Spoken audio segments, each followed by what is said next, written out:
Test 1 2. Test 1 2. Is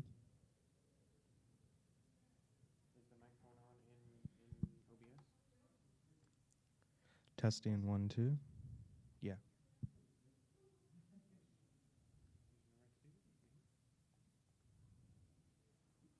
Here, I'll do a screen flash when I do it so you know it's coming. Yeah, the speakers work. I think I heard something. Oh, hey.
Test 1 2.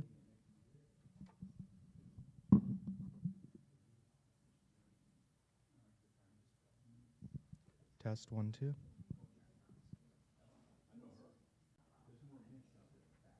Test 1 2. Okay,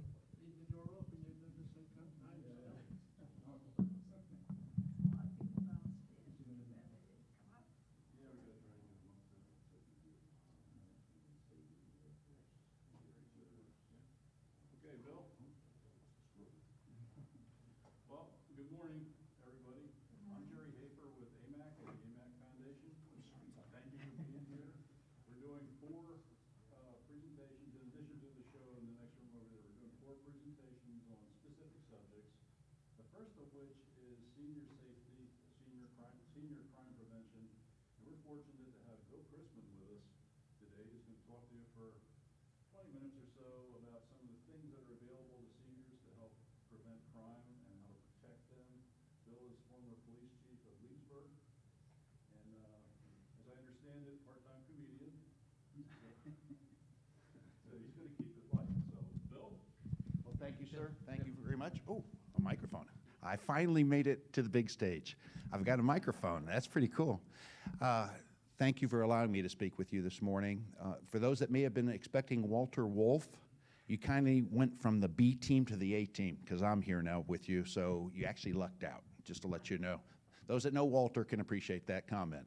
I am happy to be here on behalf of Sheriff Grinnell and the Lake County Sheriff's Office, and we do want to mention a few of the programs that we offer through our Sheriff's Department. They're free of charge. We're happy to come out and speak to you and groups. If you'd like us to come in the future, we'd be happy to do it. But let me ask one question. Do we have anybody here from Michigan? No hands going up. Oh, good. So I'll be able to speak at a normal rate, because usually if there's Michigan folks, I slow down just a little bit. They don't pick up on things quite as quickly as the rest of us. I'm from Ohio originally, and I think a lot of us are originally from somewhere else. And Ohio and Michigan have a little bit of a rift, so it's always fun to pick on the Michigan folks. With that said, the Sheriff's Department offers a lot of programs. We really do. I was amazed coming on board here recently just how many we do offer. Has anybody ever heard of the program, The Vial of Life? We'll start with that one. Vial of Life is an excellent program. They're free of charge, and they're downstairs right now in the lobby on our display table. But we offer what looks like a pill bottle. It's orange in color with a white lid. It has a sticker on the outside, and you take your prescription information and you jot it down. It's important to list the prescription by name and then the dosage that you're taking and how often you take it. It's all explained on the sheet. Once you filled that out, you place it in that bottle. You put that bottle in all places in your refrigerator.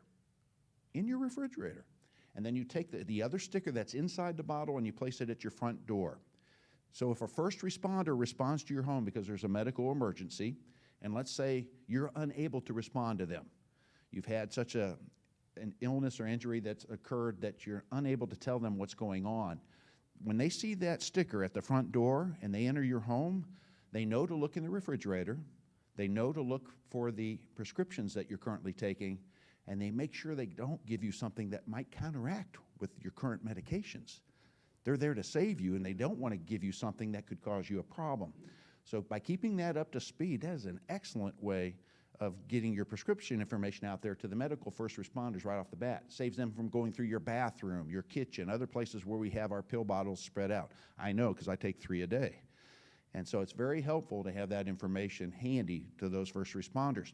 They also have contact information, so they can call a family member or a neighbor, whoever you've listed that you want contacted, and so that person can be made aware of your illness as well. So it's really a great program. It's free of charge. We have them downstairs on our display table right now, and if you don't currently participate with that program, I would encourage you to consider it. It's really a good thing.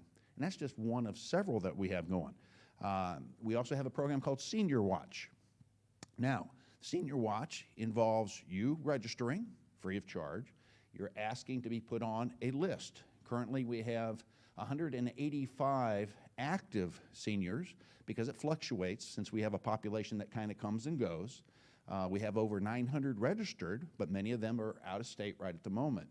With that said, by registering for that program, we ask you to call in daily. You're just calling in, checking in, and saying, hey, this is Bill Chrisman. And my number is 830, and I'm just checking in with you this morning. Now, let's say Bill has a 60-year-old moment, because that's how old I am, and I forget to call in. The Sheriff's Department's going to call you. If you don't pick up your phone, we're going to send a deputy over to your home and check on you and make sure that everything is okay. And that's a great program as well. It doesn't cost anything, but we have rescued folks that have fallen inside their home, unfortunately laid there for several hours, but would have laid there for several more hours had we not gone to check on them. So it's a great program. It's a daily program, and all it requires is a phone call. If you're going to travel, you'd let us know the day before, hey, I'm not going to be home for the next 2 weeks.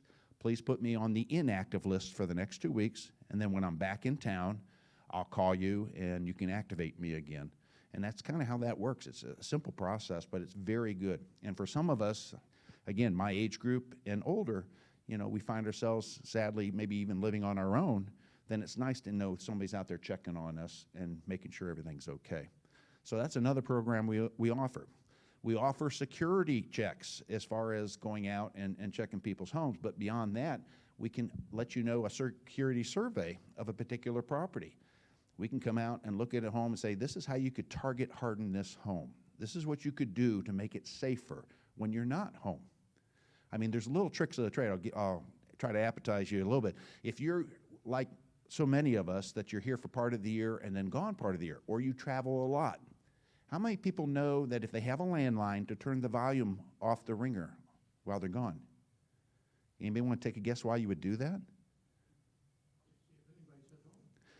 See if anybody's at home. If I have your phone number, and guys, nowadays we live in the information world, it is so easy to get information on all of us, so easy, that I can literally pull up in front of an address and download information, not as a police officer, just as a normal person nowadays, and I can find out information about who lives there and so on, and I may find a home phone number. And if I do, and I dial that number, and it rings and rings and rings, and I can hear it from the outside, then I know nobody's home, and it may entice me to break in. So one thought would be to turn the volume on your ringers off or down or unplug the phone while you're traveling or while you're gone, because that takes away one tool for your burglars. Another thing, obviously, is to make sure that if you have home delivery on mail, that the mail is picked up regularly, you cancel your newspapers, or have a good neighbor pick them up. In my case, the men and women that deliver newspapers, in general, are good people. But like any profession nowadays, there can be a bad egg that sneaks in there. So if you're gone and you're allowing your newspapers to pile up, or someone else goes driving by and starts to see newspapers piling up, that's a sign that somebody's likely not home, and it might be an enticement for somebody to go into your home. But that's some of the information we could offer if we came out to talk about home security, and we'd be happy to do that. And I'd be happy to talk more with anybody that would have any questions at the end. And a lot of this information that I'm just throwing at you is available in detail downstairs on our display table, and you'd be welcome to take it with you. To the people at home, I don't look generally this fat in person. That camera's putting 10 pounds on me. So actually, I'm much slimmer, kind of like an athlete body. The camera's really messing me up here, so bear with me.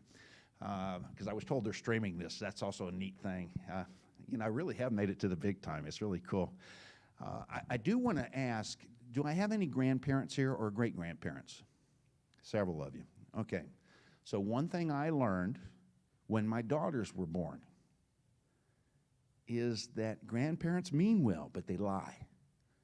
Because when my daughters were born, they were the ugliest creatures I've ever seen in my life. And they're beautiful girls. They're absolutely beautiful girls. But when they were born, they were beat feet ugly. They were gruesome.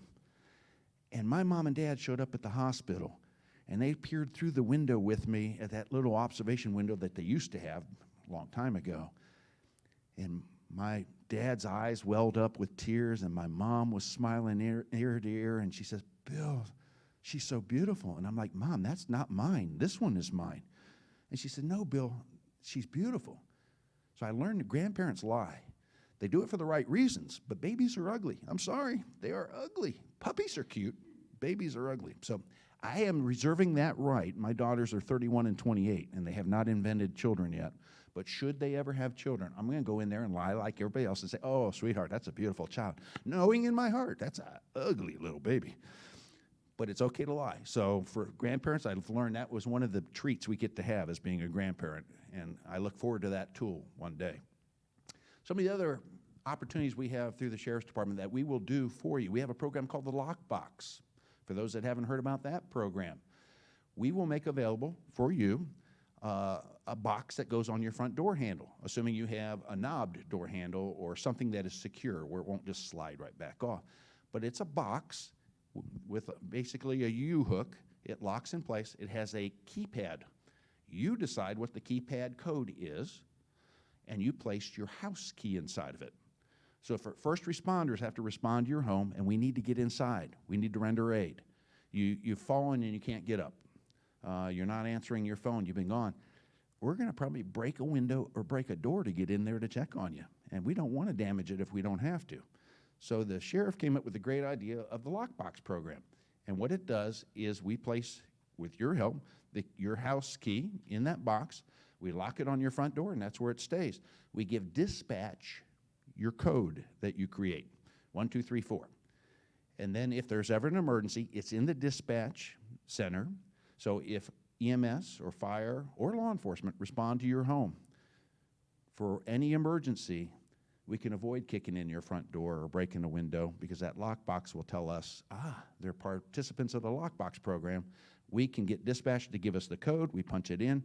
It flops open. We can use your key to get in the house. Another great program, and people a lot smarter than me had the time to think about these programs and come up with them. But that's free of charge. There are so many things that we do offer our residents.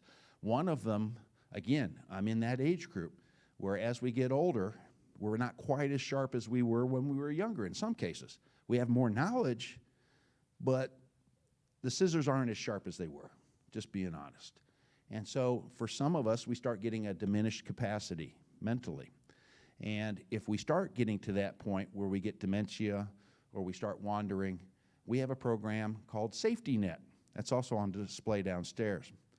And what we'll do for folks that are living at home and have a caregiver, that's a real important combination, still living at home and have a caregiver and live in Lake County, we will work with that family and help provide a safety net bracelet. The bracelet is a dickens to get off. It just doesn't come off. You can shower with it, swim with it, bathe, whatever. It stays on in case that person is prone to peeling at things that are on their wrist or arms, maybe even their ankle if need be. But what that provides us is an opportunity that when someone wanders away from their home, we can successfully find them. So far, we've had a 100% success rate. Can't do much better than that in recovering wanderers, people that have walked away. That is a great bottom line. We had one that was able to cut it off. The lady got access to scissors, she cut it off her wrist, and she flushed it down her toilet. We found that one. It was in her septic tank. Nobody volunteered to go get it, but we actually tracked it to the septic tank. The program works, guys. It really does. Now, those bracelets aren't cheap. That's why we restrict it to certain categories, full-time or residents here in Lake County, and then those that have a caregiver. Because it's $530 for every one of those bracelets. And we've gotten grants, we've had people make donations, but ultimately it comes out of our budget. So we don't just hand them out like candy, but we do provide them in cases and have had good outcomes in each and every case. And I think that's another example of one of the great programs that we offer here in Lake County. We have so many more that are available. We have a brochure downstairs that actually lists some of these programs and others that I'm going to skim over. But I would encourage you as you leave today to go downstairs and look at those brochures, help yourself to anything. We also have some magnetized clips that you can put on bags or put post-it notes on the refrigerator. We have some pens and other things. You're welcome to take those. But we want you to know, as residents of Lake County, that we are here for you. We have helped Marion as Marion has helped us. We've helped Sumter as Sumter has helped us. And so we will help one another, but obviously our programs are geared for Lake County residents because they're the taxpayers that paid for this stuff, and we want to make sure we get it in their hands. So with that said, I'd like to open it up to any questions that anybody may have. Yes? How far is the range on the bracelet? The range on the bracelet is at least 15 miles. Now, we recovered one gentleman in Jacksonville, so that's a little bit further than 15 miles. But we actually have, and it's displayed downstairs on the table, there's an antenna. It looks like the old antennas that we used to have in my days growing up for our television set. It's like a smaller version of the same thing. And it starts to narrow a path, and we have multiple antennas spread out in the county that can become handheld or portable. And so we triangulate and work our way that way. So good question. Your hand started to go up. Yes, ma'am. Where in Sumter County can you get a lockbox? I don't want to speak for Sumter County because the Sheriff Farmer does a wonderful job in Sumter County. I just don't know what programs they offer. I've just recently discovered how many good ones we offer in Lake. So I may have an answer to that. I don't have an answer, Oh. but I can tell you that there is a Sumter County Sheriff's Office representative out in the next room that has a table that can answer that question. Perfect, perfect. The same kind of thing Bill's doing here, but one-on-one. Now, I will caution you, he's not as good looking. So I just, in case you're going to eat later today, I don't want your stomach to be upset. And any other questions?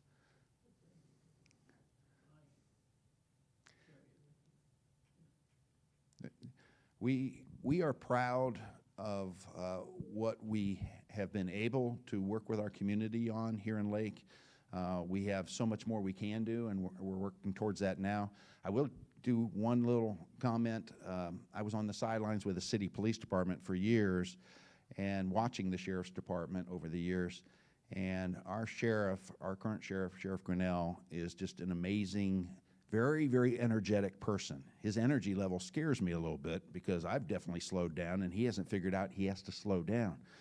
But he served us honorably in the Marine Corps, and he came back to Lake County to call Lake County home, and he's just done so much good here. So I am proud to be under this umbrella, and sometimes you can't say that, but I can say that honestly to you guys. If you have any questions for us at the Sheriff's Department, I happen to be the privilege of working currently out of the mall office, the Lake Square Mall office, and we would welcome a visit from you. It's not a substation, so it's not staffed 24 hours a day, 7 days a week, anything like that. But the mall generously gives us the space to use for free, and that's where we are based. So if I can ever be of any help, please feel to stop by. Or if you want to call, my phone number is easy, 1-800-DIAL-A-PRAYER. It won't sound like me, but just pretend it's me and ask whatever you need to ask. And in case that didn't register, that was a joke. So don't dial 1-800-DIAL-A-PRAYER because that's a whole different thing. But our phone number at the mall is 326-8108, and we'd be happy to help you if we can. What's your biggest problem with older people? My biggest problem with older people, I don't have one. Now, as an agency, our biggest problem with older people is a double-edged sword.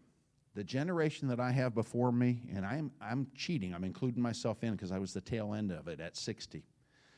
We were most trusting people you'll ever meet. We were. We believed people. We could take people on their word. When you shook somebody's hand, it was a contract. It was as good, and remember this, don't you? I do. And sadly, guys, that's gone away. Some of us in our age group haven't adapted with that. We make ourselves, unfortunately, great victims. I'll give you an example. Scams. We had a lady live here in the Villages, still does, God bless her, and she received a phone call. One of her grandkids was in trouble, needed bond money. She had been arrested and needed to be bonded out. Granny, can you help me? Well, grandparents, remember, we're big liars, but we're also people with huge hearts. And we love our grandkids more than anything. And so she didn't hesitate, even when they told her they needed $5,000 cash. Now, the way she was going to get the money to them should have been a red flag, but her heart took over her mind. And she drove behind a plaza here in Lady Lake, and she put the $5,000 in a sack, put the sack behind the plaza, and drove off. She had an epiphany about 3 minutes into this experience and said, you know what, something isn't right about this. The epiphany was too late, because when she turned around and went back to retrieve the money, it was already gone. Little for us to do in that situation. So the scammers normally ask for gift cards. They want wire transfers. They'll give you some kind of bogus place to send the money if it's done remotely. This one was done locally. And on top of that, she had just lost her spouse. So she was very vulnerable. But guys, that's probably my biggest concern for our age group and older, is that we make great victims because we still trust people and still take them on their word. And we can't do that anymore. That isn't to say that you can't have family and friends that you trust with everything. I've got a neighbor across the street who has a key to my house. I have a key to his house. We watch each other's homes when we travel. We pick up each other's mail. It's a beautiful thing. Now, I have found his slippers underneath my bed recently, so that's a little bit of a worry. But otherwise, our relationship is very tight. We're friends, and I would trust him as I do with my family. That's a wonderful thing, but there are so many other people, even within my own neighborhood, I wouldn't do that with. So establishing a rapport, having that kind of trust is a beautiful thing, but our generation, we took folks literally, and nowadays you can't, because scammers are going to take advantage of us. Sadly, family can take advantage of us. It's happened, guys. I stand before you. So that would probably be my greatest concern, is something that we need to curb, our trusting nature, our goodwill. And that sounds terrible, doesn't it? We should be able to do that, and yet that's one of the lessons we need to learn. Yes, ma'am. Do you know how many bracelets you're monitoring? I An idea of well call. I love that you asked that question. The question can be answered even by the young man that's downstairs. Ed Nathanson is downstairs staffing our table right now, the information table. Ed is the retired police chief from Lady Lake. And the sheriff, fortunately, likes us old guys and gives us a second opportunity in life, which is a beautiful thing. But Ed can answer that question. I would be making up a number for you, and I don't want to do that. Any other questions? Guys, we have more presentations to do here. In just a couple of moments, we're going to be doing another one. I want to thank you for your time. I thank you for putting up my lame jokes. Again, I didn't know I was going to stream. And again, to the two young fellows that are operating all that, if you have a slimming device in that, I really would appreciate it, fellas. I mean, you may see me again, so just think about it. So if you can make me look about 40 pounds lighter, I'd be happy. If you can't do that, then I'm stuck with what I have here. But I think I've always been 6'4", 6'4.5". I was 6'4.5". Now I'm 6'4". Lost a half inch somewhere. The nose is a lot longer than it used to be without telling lies. The ears are longer. I have hair growing out my ears and nostrils. It's like, this is a neat experience. I have to take a lawnmower to cut the back hair. I mean, it's like getting older has its challenges, but I wouldn't trade it. And hopefully you guys will continue to take care of yourselves and don't trade it either. So again, my pleasure. On behalf of Sheriff Grinnell, thank you. Thank you, Bill. Really appreciate it. The things that Bill talked about relevant to Lake County are also available in Marion and Sumter counties. They may have different names, but all the counties around here have basically the same kind of services. So if you have any questions specifically about either Sumter or Marion County, just give the sheriff's office a call and they'll tell you what kind of programs, just as Bill just did. They're excellent programs, and I know that we've had Lake County folks do presentations for us several times now, and they do an excellent job with these kind of programs. So again, Bill, thank you. And our next speaker is Trish James. Trish is co-founder. Let me get my bio document for her. I don't want to mess anything up.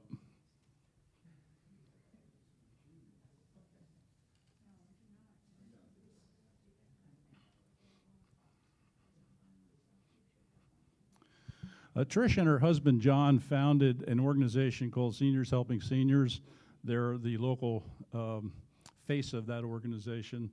And they have a mission of helping seniors enjoy community life while aging independently and exercising that option as long as they possibly can. And that's actually what this whole expo is about today, the option of aging at home, which is something that is growing in popularity and growing in importance for seniors. A Pew Research survey not too long ago surveyed thousands of seniors, and 90% of them indicated they would prefer to age at home in the comfort of their home. But that's an easier said than done kind of thing. So that's why we're doing this expo, to just bring out some of the things you need to consider, if you make that decision to age at home. Seniors Helping Seniors serves the local community, specifically the Villages, Wildwood, Lady Lake, and the surrounding areas. So with that, I'd like to introduce Trish James, and she's going to spend some time with us talking about what the Seniors Helping Seniors organization is and does. Oh, you're Yeah. wired. I'm wired. Okay. But I've not had coffee, so it's natural wiring. I would like first to all thank you for coming today. I appreciate that. I'd like also to introduce you to Elaine Eisenhower. She's the community liaison for Seniors Helping Seniors, and we provide home care in the communities that Jerry mentioned. We have a number of things we'd like to share with you today, but first I'd like to tell a little bit about my journey with home care. My parents lived close by to 3 daughters. They were very lucky. As they started to age, we were able to help out. And at the end of every service, my mother would say, "What do people do that don't have daughters?" Okay, now this was several years ago before I was doing this. Then we had an experience with my husband's family. They didn't live close by. They didn't have any girls. And the brothers decided Dad couldn't live at home alone anymore. And off to assisted living he went. He missed his garden. He missed his workshop. He missed everything about his wonderful home. Had we known about home care then, we probably would have made different decisions for him. So today, let me, I have to step back here to move the thing, so if I'm out of view, I apologize for that. So today I'm going to give you some information to help you know when and how to select home care. If it will move. I'm using somebody else's computer here. All right, let's do this. Okay, so first let's start with a definition. What is senior home care? Well, generally speaking, it's when someone comes into your home to provide a little bit of help or a lot of help or even medical help. So not rocket science. But what does it entail? It could entail things like this. It could be cooking or meal preparation, maybe help with some cleaning, laundry, help making beds. Those corners of those bottom sheets can get pretty tough. Maybe you need help getting out to shop or have someone run errands for you. There's also escorts to appointments if you're not driving anymore. Some provide socialization and activities. Want to keep the mind going. Medication reminders fall into this type of services. Bathing, dressing, or help in the bathroom. And then there's the kind of the highest level when you get into the real medical end of the care for health care with vital checks, help with occupational therapy or physical therapy. And there's also different types of home care providers. The Agency on Healthcare Administration defines certain licenses, and they are, oh, come on. This doesn't want to. This is tripping me up here for some reason.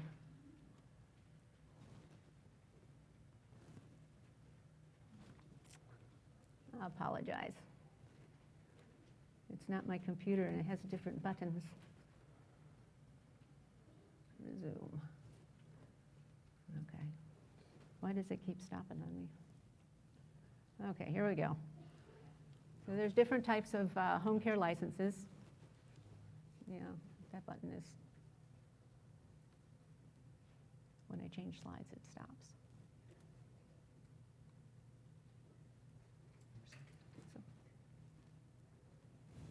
technical difficulties.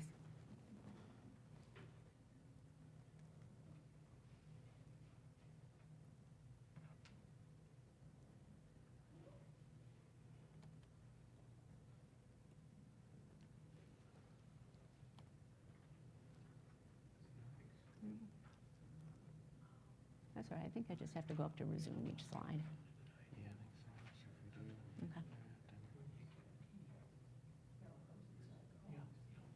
didn't change, went backwards.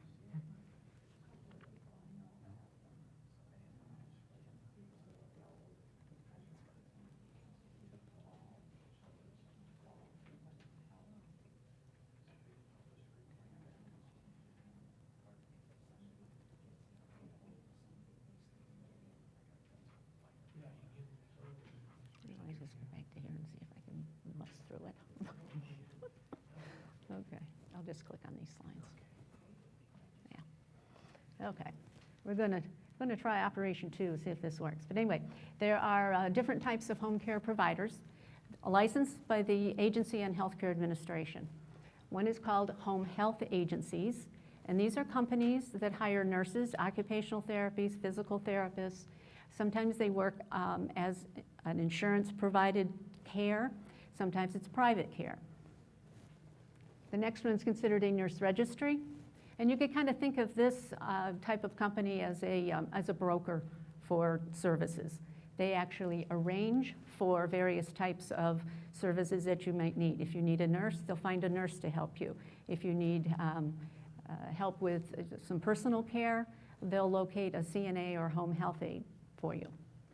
The people who work for nurse registries are not employees of the registry.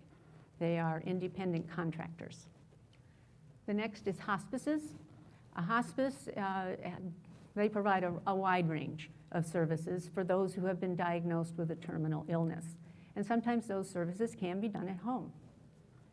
Then there's home medical equipment providers. These are folks that bring the oxygen tank or other respiratory equipment.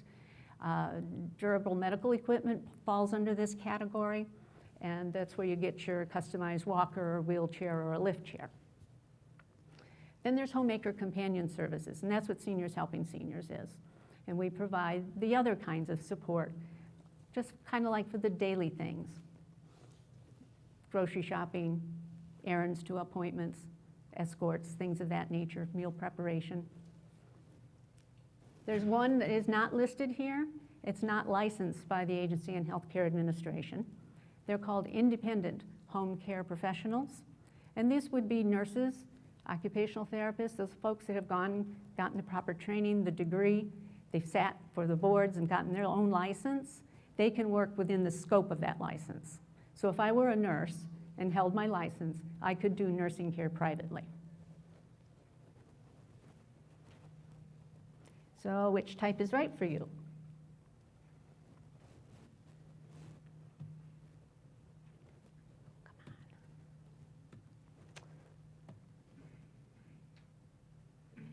Yep, this is just not going to work.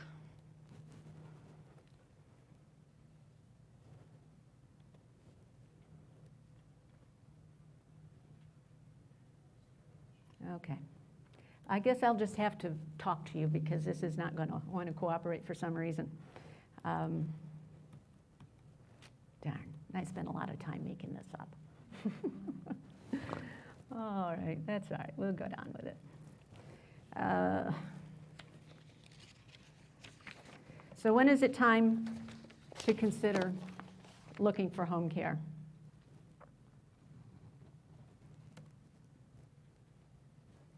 Okay.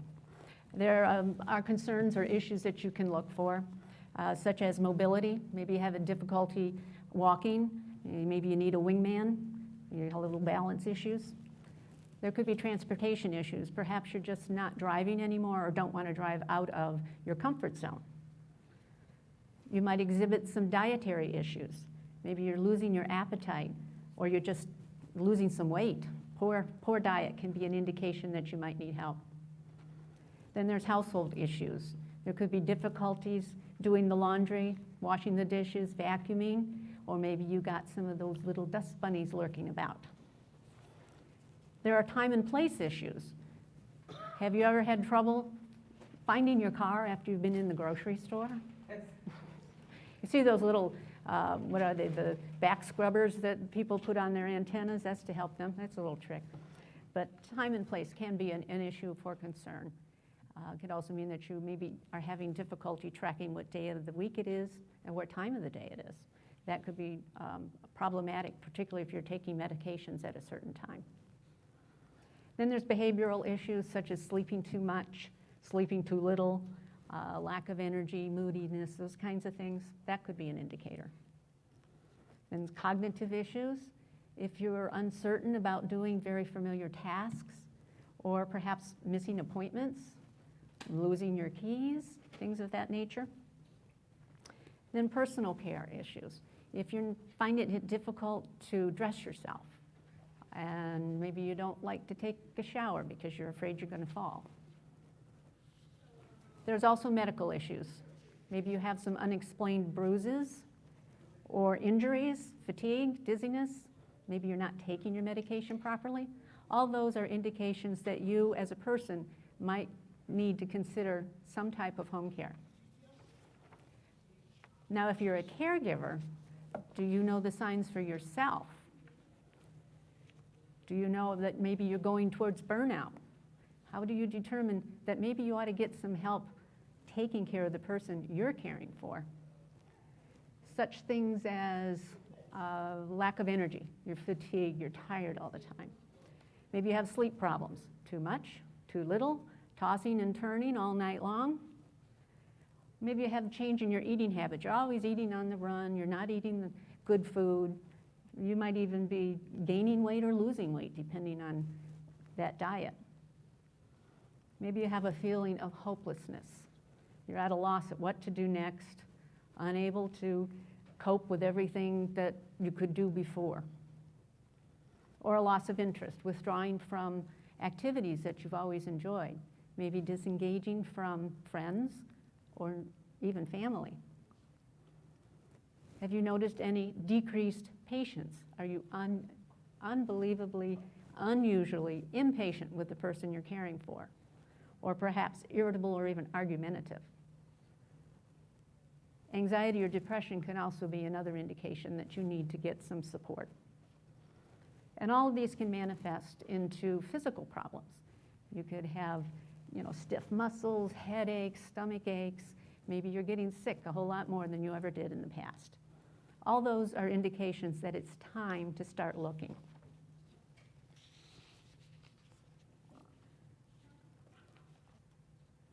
Now you can select home care, and this one I'm going to really need.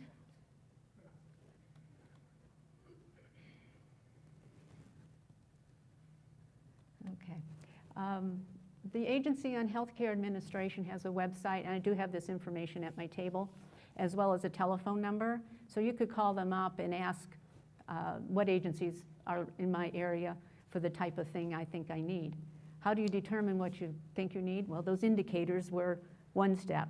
Another step is take a notebook, put it on the counter, and every time you get stopped in your tracks and say, oh, gee, wish I could have, or oh gosh, I don't want to, write those things down, and after the course of a couple of weeks, you'll see a pattern of the kinds of things that are getting in your way of having a quality of life.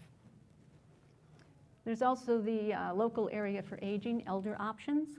They have resources to help seniors find compatible arrangements. There's also local senior health and wellness fairs like you're at today. Talk to your neighbors or friends. Have they got any experience with a home care agency? And you can also consult with your physician. The companies in this area do go around and try to educate the various physicians in the community as to what their services are, what they could provide.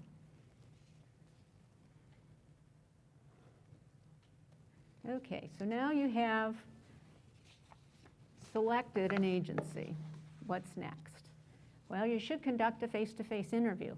They should actually offer you a free in-home assessment without any obligation. You might ask them some questions like, how long have you been in business? And why did you choose home care? I told you my story, why. Are people providing the care employees of your company? There are different business models. Why would you care? Well, with an employer-based model, you have some protections that you don't with an independent contractor. Just know the differences. Neither one is right or wrong. It's just know what your differences are. Ask them what their recruitment practices are. Do they have these big hiring campaigns? Do they look for people of a certain age? I do. Most people don't come to me wanting a job unless they're a senior, just because of the name. But ask them how they perform their screening. Any agency that is licensed by the Agency on Healthcare Administration is required to have anyone they hire who's going to do hands-on care, a criminal level 2 background check. So that is done, and it's maintained at a clearinghouse so that if there is a problem somewhere that can be reported, and that person's record will show that. You might want to ask what insurance they carry. Again, it's the difference in the business model. An employee-based model will carry workers' compensation insurance, for example. They won't necessarily do so in an independent contractor because they're not employees of a company. Then you might ask, how do you decide who's going to provide the care for me? And will it be the same person? Matching is an extremely important piece of what we do and what I feel is so important. You're inviting this person to come into your home, so you want to feel comfortable with them. The match has got to be there not only for what your skill set is, but also as who you are as a person. This should be all about you. It's not about the company. It's not about me. It's about you. So be sure you get somebody that you feel comfortable with. Do they offer you to interview the person before they show up the first day for work? I think it's paramount that you have that opportunity. You might also ask if you need to schedule in advance. How does the schedule work? It always works best if you can agree at a time and a date, a day of the week, and so on, that it works for everybody. It doesn't always happen, so you have to be able to call every now and then if there's a little something that comes up. And then lastly, you might want to know, do I have to sign a contract? Well, and there's a subtle difference between a contract and an agreement. Contracts tend to lock you in to a certain number of hours, certain number of dollars, and you can't get out of them for a certain length of time until those things have been met.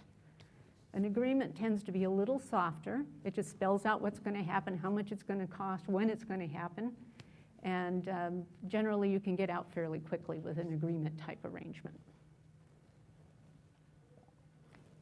So bottom line really is, oh, I wish I could show you this slide. This was my best slide. I wonder if I can make it do it. Well, anyway, I had a really cute little picture of ducks because my last slide is plan ahead and plan now. So get your ducks in a row. Know what you need before you need it. That's why we went through those indications and the thing for you to write down what it is. Establish a safety net. What do I mean by that? If you are caring for someone, it's extremely important that you have developed a plan. What if something happens to you and you have to go to the hospital? What's going to happen to the person you're caring for while you're gone? So these things need to be developed, and there are local people that can help develop these plans. Big thing is, write it down, review it, change it as time goes on, because you'll be changing as time goes on. We don't know what the next hour is going to bring, more or less the next day. These things, if you will do them, will help you to avoid a crisis. Crisis situations are not the time to plan or make decisions. There's one other website that I would recommend, and it's caregiverslibrary.org. It has a lot of information, not only for caregivers, but it's just a plethora of good, solid information and articles that can help you or maybe get you thinking and have an aha moment every now and then. So I apologize for the slides not whirling along. They worked earlier when I was practicing. But I do wish you all very well in your aging journey. I'm not far behind you. And if you have any questions, I'd be happy to answer them now, or you can visit me at the table, pick up some information if you haven't done so yet. Okay? Could you repeat the Yes, it's caregiverslibrary.org. Okay, very good. Well, that concludes my presentation, and I appreciate your attention and diligence since my little buddy here didn't work. But thank you.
Now and then, we'll wait about 10 minutes for that, I guess. If you want to just take a look at what's going on out in the big room, we have a lot of exhibitors out there. Again, showing people what they need to consider if they make that decision to age at home. There are things that you need to think about, and so that's what this is all about. So we'll be taking about a 5-minute break, and then we'll go with Debbie and Ed. And then when they're done, we have Thomas Spencer to talk about veterans benefits, another fascinating topic that a lot of people don't know a lot about. So, he has done a seminar for us several times, and he's very, very interesting. He's a decorated veteran and just does an excellent job of covering benefits available to veterans, senior veterans. So we can just relax for a couple of minutes, stretch, and we'll be right back with you.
Ready to launch out.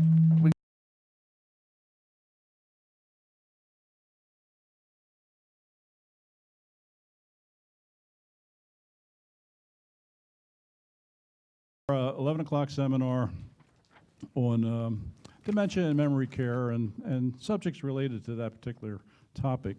I am pleased to introduce to you Debbie Savage and Ed Youngblood. They are the co-founders of Coping with Dementia, a well-respected organization based in Citrus County, and they've come here to share their thoughts with us in a brief seminar. We've had them do other seminars for us, and they have been absolutely tremendously received. They will give you a lot of things to think about that you wouldn't ordinarily think about. Dementia can be a scary subject to a lot of people, but there are things that you need to understand about it, and that's what they'll share with you here today. So with that, I would introduce again Debbie Savage and Ed Youngblood. Thanks, Jerry. Take it away. Morning, thank you for coming. Our company is called Coping with Dementia, and we formed it 5 years ago to bring our ideas about what we call person-centered compassionate care to caregivers, families that are living with dementia. The mission statement for our company is very simple and very brief. It is, our mission is to make life better for individuals living with dementia. And by the term individuals living with dementia, we mean both those who have some form of a disease and their caregivers.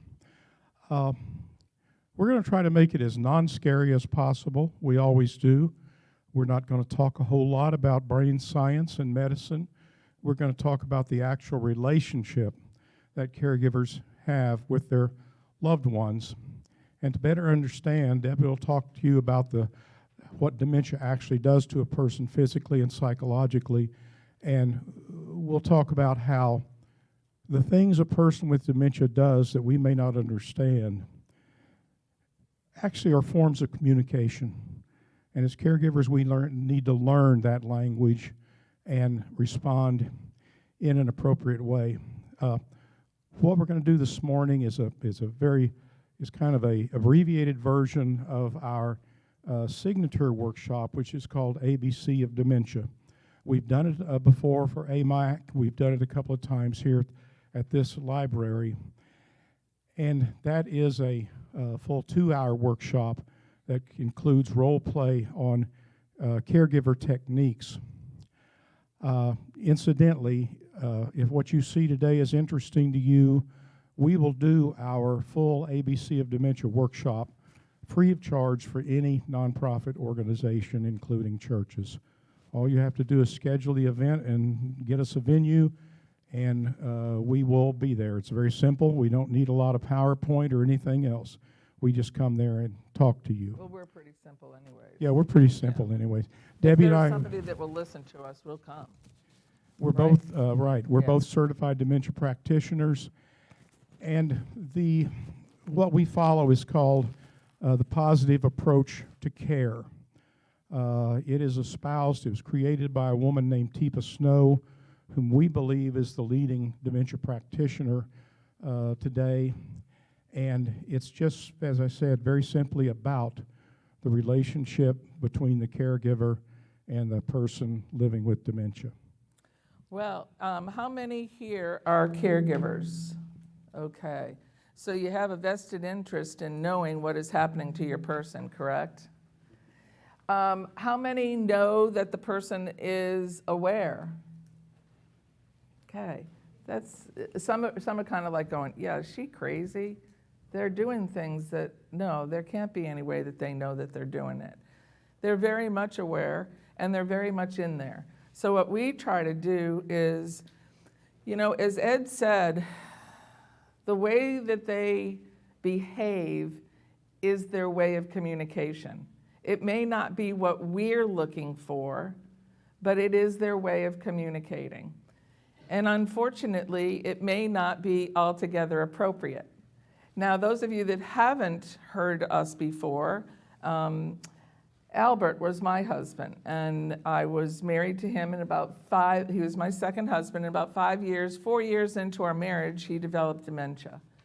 That was just not what I was looking for. We kept him at home for about 5 years. He lived with it for 6 years. So I was a caregiver sitting on the other side, but many years ago, when there wasn't somebody that could help me understand that his aggressiveness or his meanness or his swearing was just part of a disease process that I was unaware of.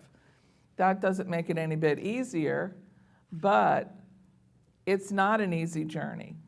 It is a very difficult journey because we're going to have the same tasks that need to be done when we brought our children home when we were in our 20s. And now we're going to have to maybe possibly have the same types of tasks for a person that could be 50 years older. I'm 50 years older then. That's a problem. And we're not dealing with children, we're dealing with adults that are living with a disease.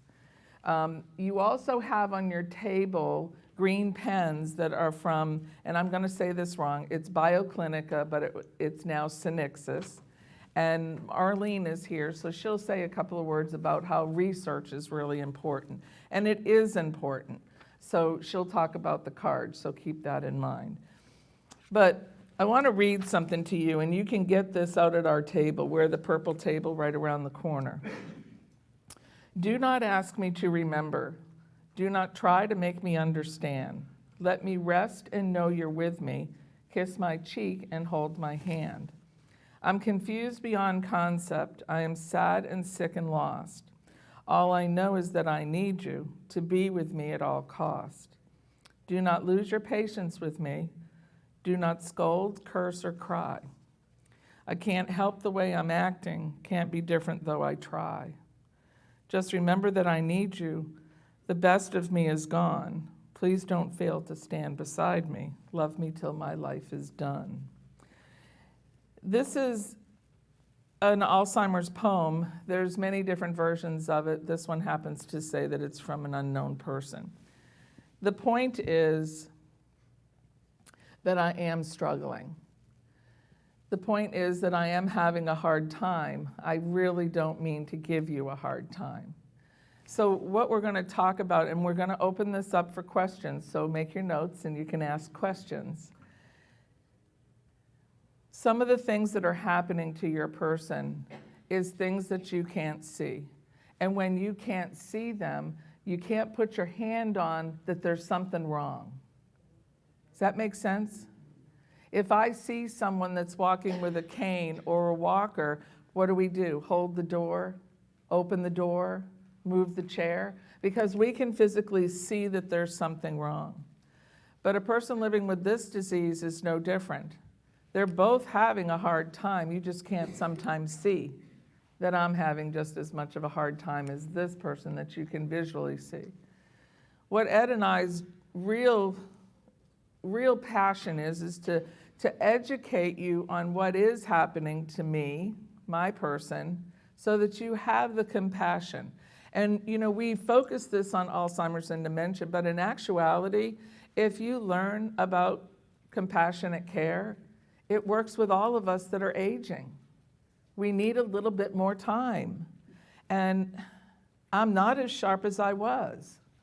So somebody needs to slow down, get in front of me, and talk without their phone. So a person living with this disease, and what we talk about is what we know about in mid-stage dementia, because most of us do not get an early diagnosis. How many believe that it's all about age? Oh, good. It is not normal aging.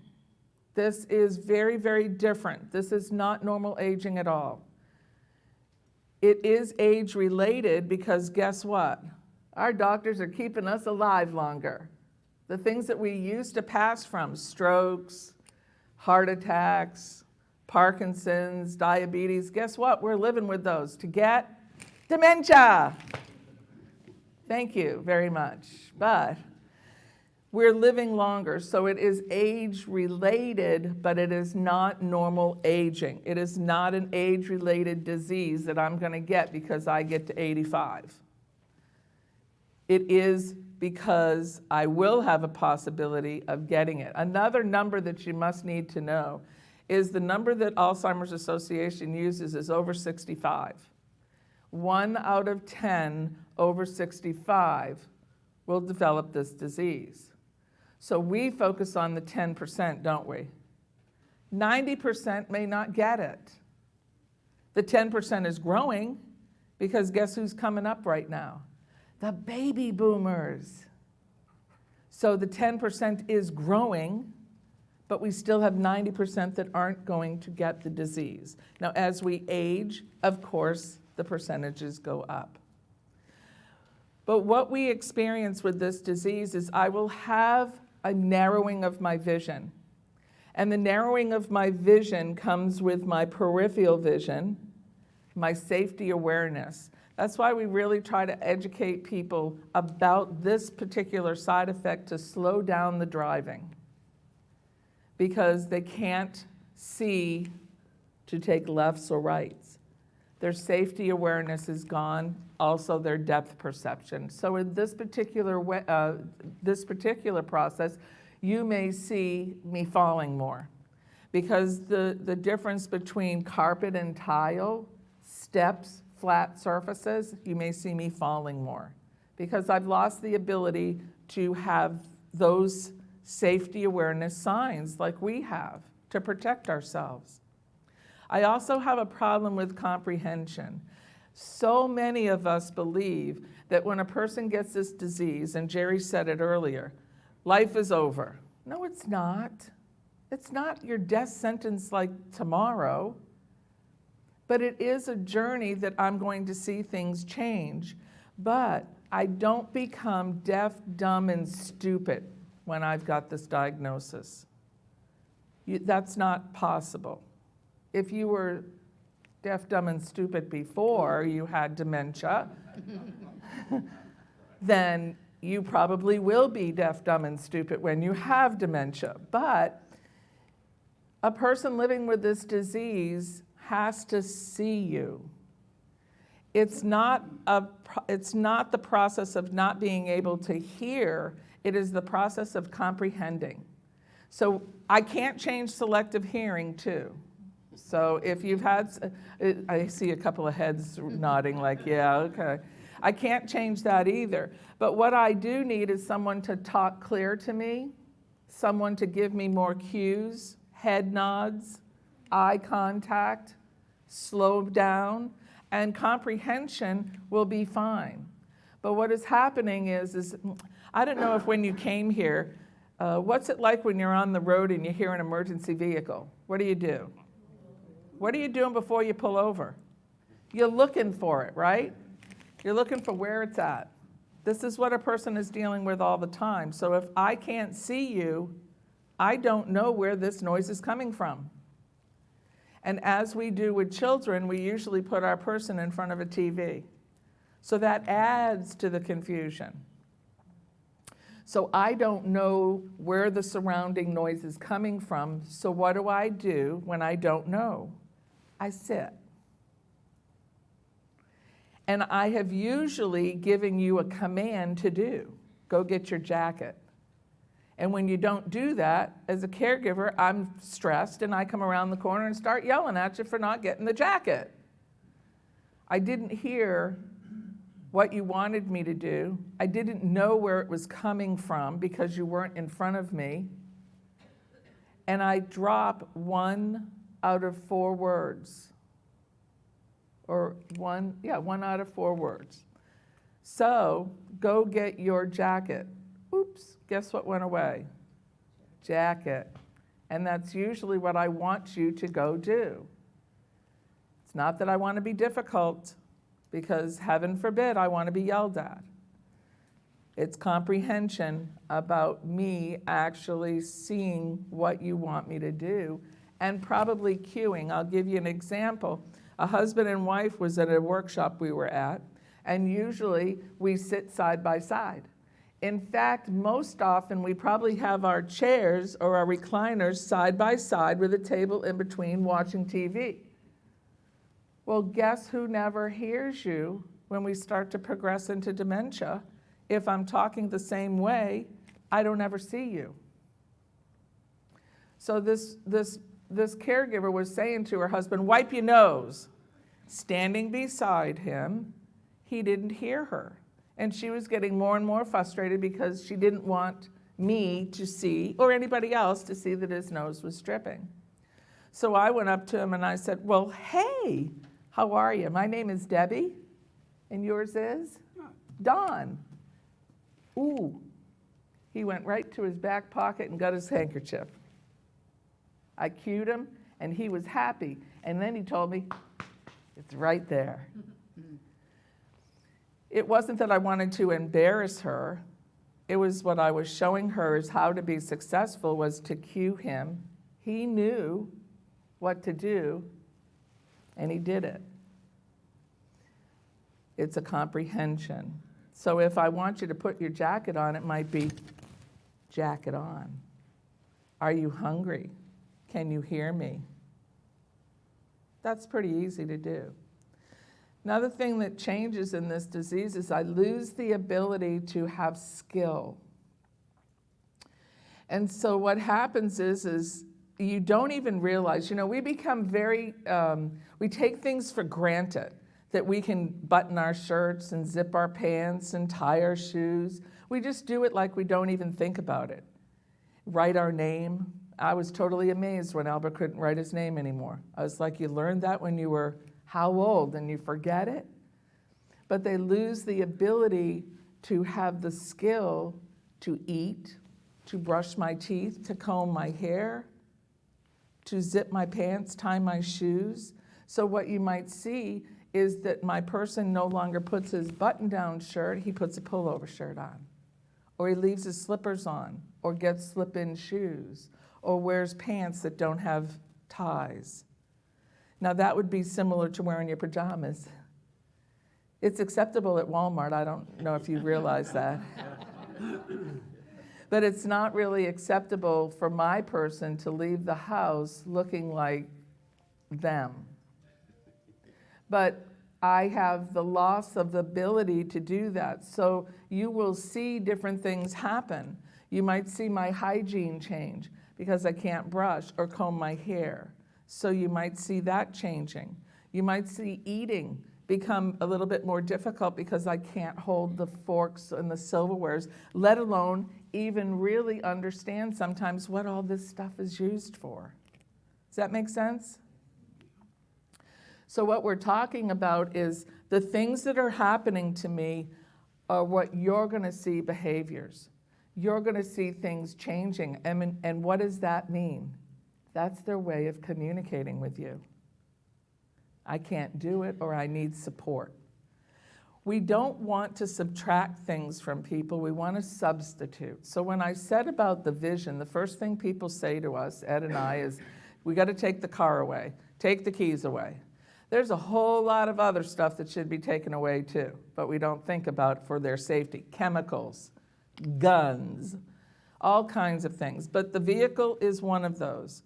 But we don't want to subtract it because we're not treating this person like a kid that we can put in time out and then say, okay, you're all better, come on out. This is an adult that's been driving. And if I go up to a person that's 80 years old and try to take their keys away, and they've been driving longer than I've been on this earth, I can tell you right now, I'm going to hear some sweet words coming out of that person's mouth. And those words are coming from the right side of the brain, and they're not good ones. You want to substitute. So say, for instance, I think it's over here in the Villages, they have the Romeo Club. Does anybody know about the Romeo Club? Heard of it. Yeah. I mentioned about when we drive, when we get older, we really don't go a whole lot of places.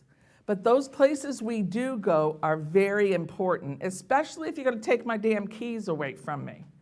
They become very important.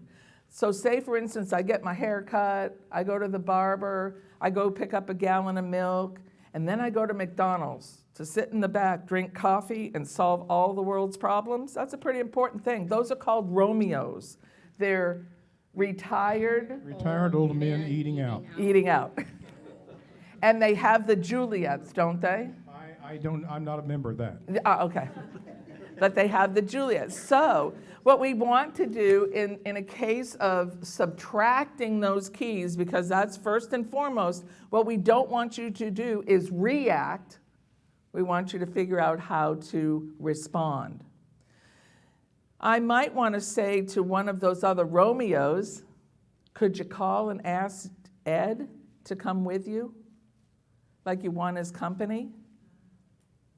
And then we get Ed used to knowing that he needs to help this person. Does that make sense? We're not subtracting anything from them. We're substituting where he sits. And we're also substituting it with a purpose. It doesn't always work, but it was a remarkable thing. I was at a workshop, and this caregiver said she needed to get the keys from her husband, but she couldn't. But he always backed into the garage. I think that's weird, but that's just me. But he always backed into the garage, and when he did that, and there was a method to his madness, when he did that, he got out of the car and went into the house. And every day when he came out from the house, got in the car, and drove off. So someone suggested to her, have you thought about having him drive the car in? She says, well, I got nothing to lose, but all right, I'll try it. So this one day, he drove the car in, he got out of the car, and went into the house. The next day, he decided to drive. He came out of the house and got into the car and never drove again. This is part of our muscle memory. And I was like, did he not miss the steering wheel? We do things and don't even think about it. It is part of our muscle memory. So say, for instance, you came here. You probably knew exactly how much time it was going to take you to get here. You went on the same road that you probably would have always gone. And if you got here earlier than what you expected, you probably would have said to yourself, did I go through any red lights? He never drove again. Is that not a great thing? Absolutely. It doesn't always happen that way, I'll tell you. It doesn't always happen. But everybody is different. So right now we have a vision problem that's going to create some falls. We have a comprehension that's going to interfere with our communication. We have a skill that's going to interfere with how he's or she is going to groom and eat and dress and just do everything. But we have a strength issue. A lot of caregivers will tell me how strong their people get. I don't care how much weight you have, whether you're a male or a female. Everybody's strength in their hand is driven with these two fingers. So if I take somebody's hand and shake their hand, it's kind of a power struggle. How strong, how tight, how long, right? This is not a comfortable thing. But what's going to happen is because I have... You're not letting go. Yeah, I'm not letting go, but I'm also getting tighter, aren't I? Oh, yeah. Yeah. See, what's happening is I've got a lot of strength and I've got no skill to let go because the ability to let go of a handshake or anything else is in these fingers. So if you scare me, I'm going to grab onto something. Why do you have so much trouble in the showers? What do they latch onto? Correct. And I can't let go. You're basically pulling these fingers open to let go. Because what is happening when I get older, if I fall, I'm going to break something. So they don't want to fall. So they grab. What Ed and I will show you in a few minutes is what we do instead of that allows a different type of feeling for that person. What is happening is when I said it's not normal aging, this is an actual disease that is an organ failure. Your brain is actually dying. And it's dying at a rate of there is no determining rate, but it's dying from the inside out and the outside in. So when I close my eyes, my brain will be about a third of the size. It'll be the size of a toddler's brain, an 18-month-old brain. So what's happening is my connectivity, my synapses are not connecting. So today, how many have a good day and a bad day? Yeah. So what we hear our caregivers describe is they're having a bad day today. Well, we do too. That should be just as acceptable. They're in brain failure. There is no rerouting of this. There is no help to stop this process once it's started.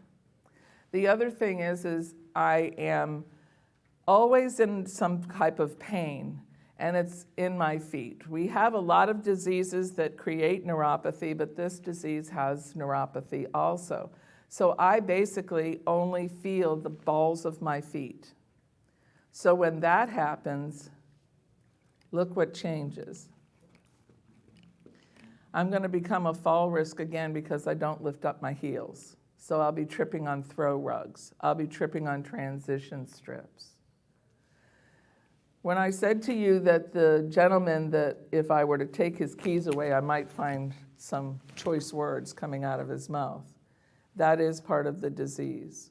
What we lose is in the left side of our brain, and that's our language skills, our executive language skills. That's all our chit-chat. That's all our stuff that we can just very easily talk about. And what you'll see is I will have trouble with words, like I want that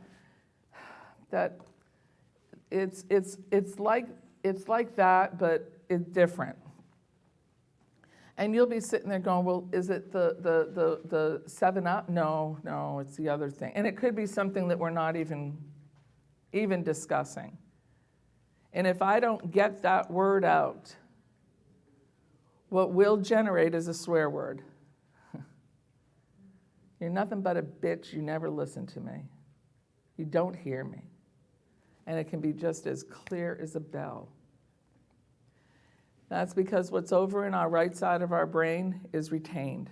Everything that's in the right side of our brain is retained. Music, creativity, rhythm. It's usually a lot of church hymns, nursery rhymes. We can change the words to all of them, but it's that rhythm. It's really bad language, bad language. It's also ethnic slurs, all kinds of things. So what you might experience, because I lose my inhibitions, and what you might experience is, hey, Ed, did you see that big fat lady in that red dress over there? Look at her over there. You can't say that in public. Honey, she is fat. You can't say that in public. Did you see her big fat? Would you please shut up? I lose my inhibition to know. Now, we might be sitting in that chair going, well, I don't know what she's talking about, but she's got a big butt anyways.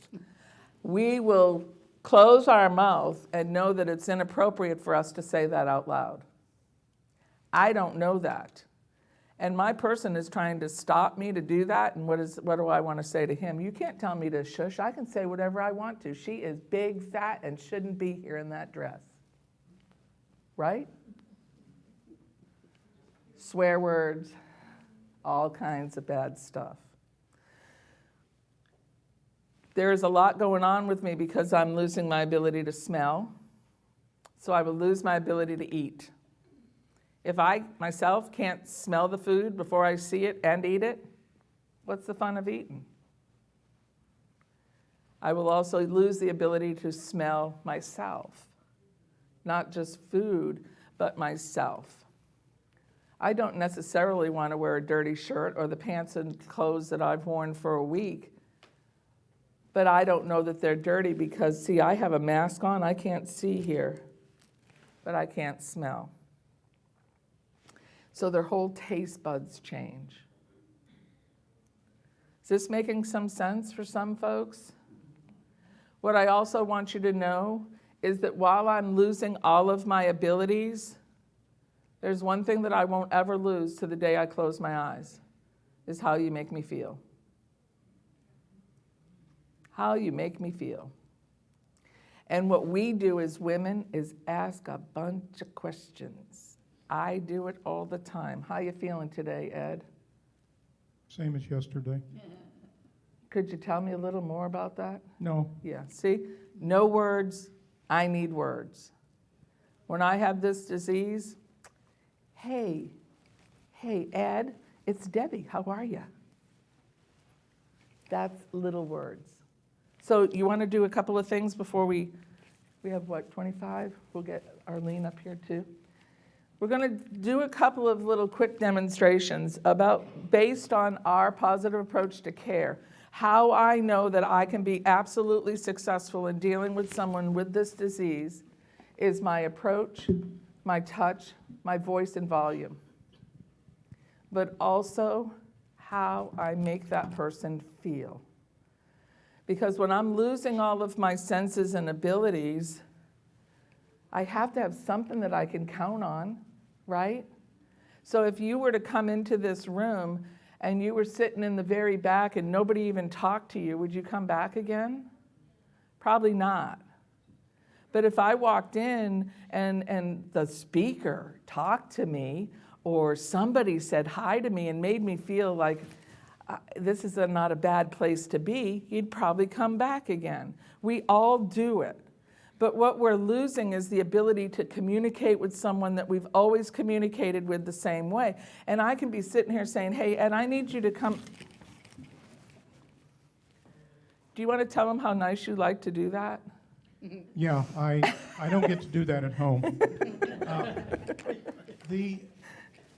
Now, a person sees that behavior and they say, oh, well, that's Alzheimer's, that's dementia. It makes people aggressive. It makes them combative. No, that's not what happened. Remember what Debbie told you. I have Limited vision. Tunnel vision. My hearing is affected by my environment. Even if I heard her behind me, I probably can't determine where that sound is coming from, especially if I'm watching a TV or in a restaurant or something. What I did, as Debbie said, we don't lose our feelings. What I did is a version of what everybody in this room would do, and that is the fright, flight, fight reaction. We were born with that. We were taught this as children because it's what keeps us safe. And all of us, I maintain that every time we pull up to a four-way stop, we put that instinct in gear.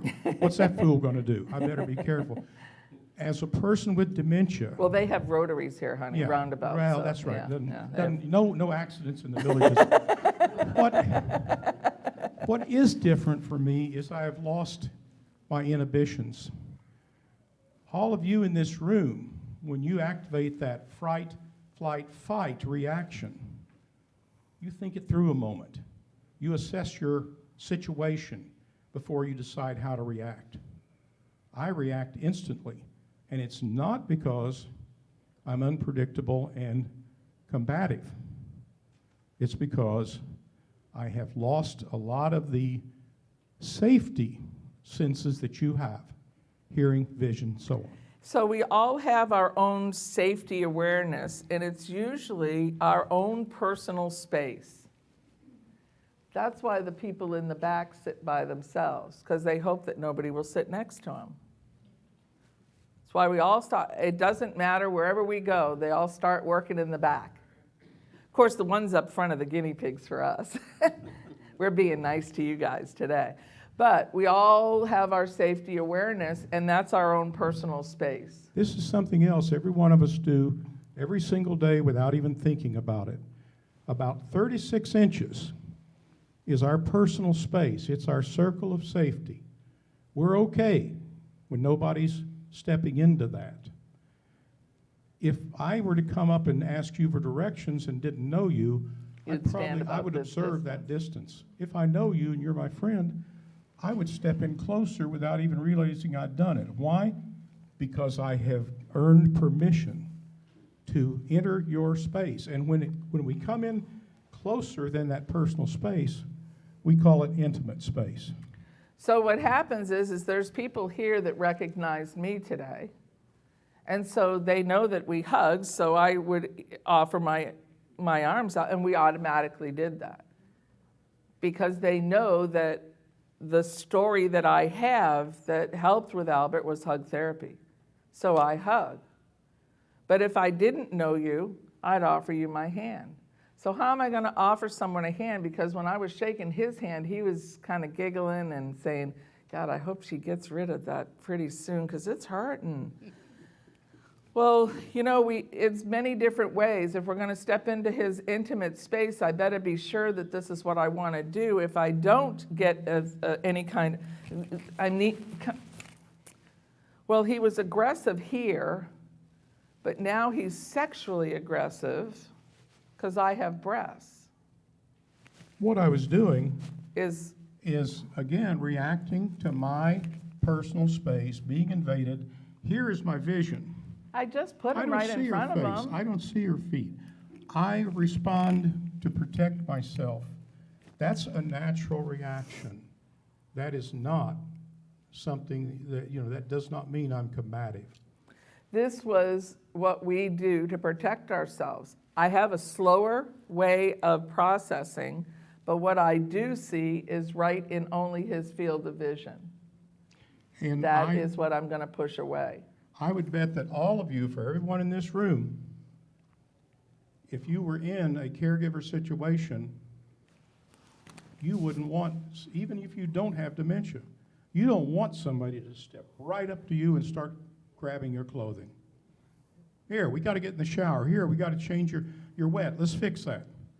So what we do with people with dementia is, in fact, we're trying to get the job done, the task done, but it's a violation of their dignity because we think they're different from quote, quote, normal people. Well, I think people really kind of think that a person doesn't have any feelings when I have this type of disease.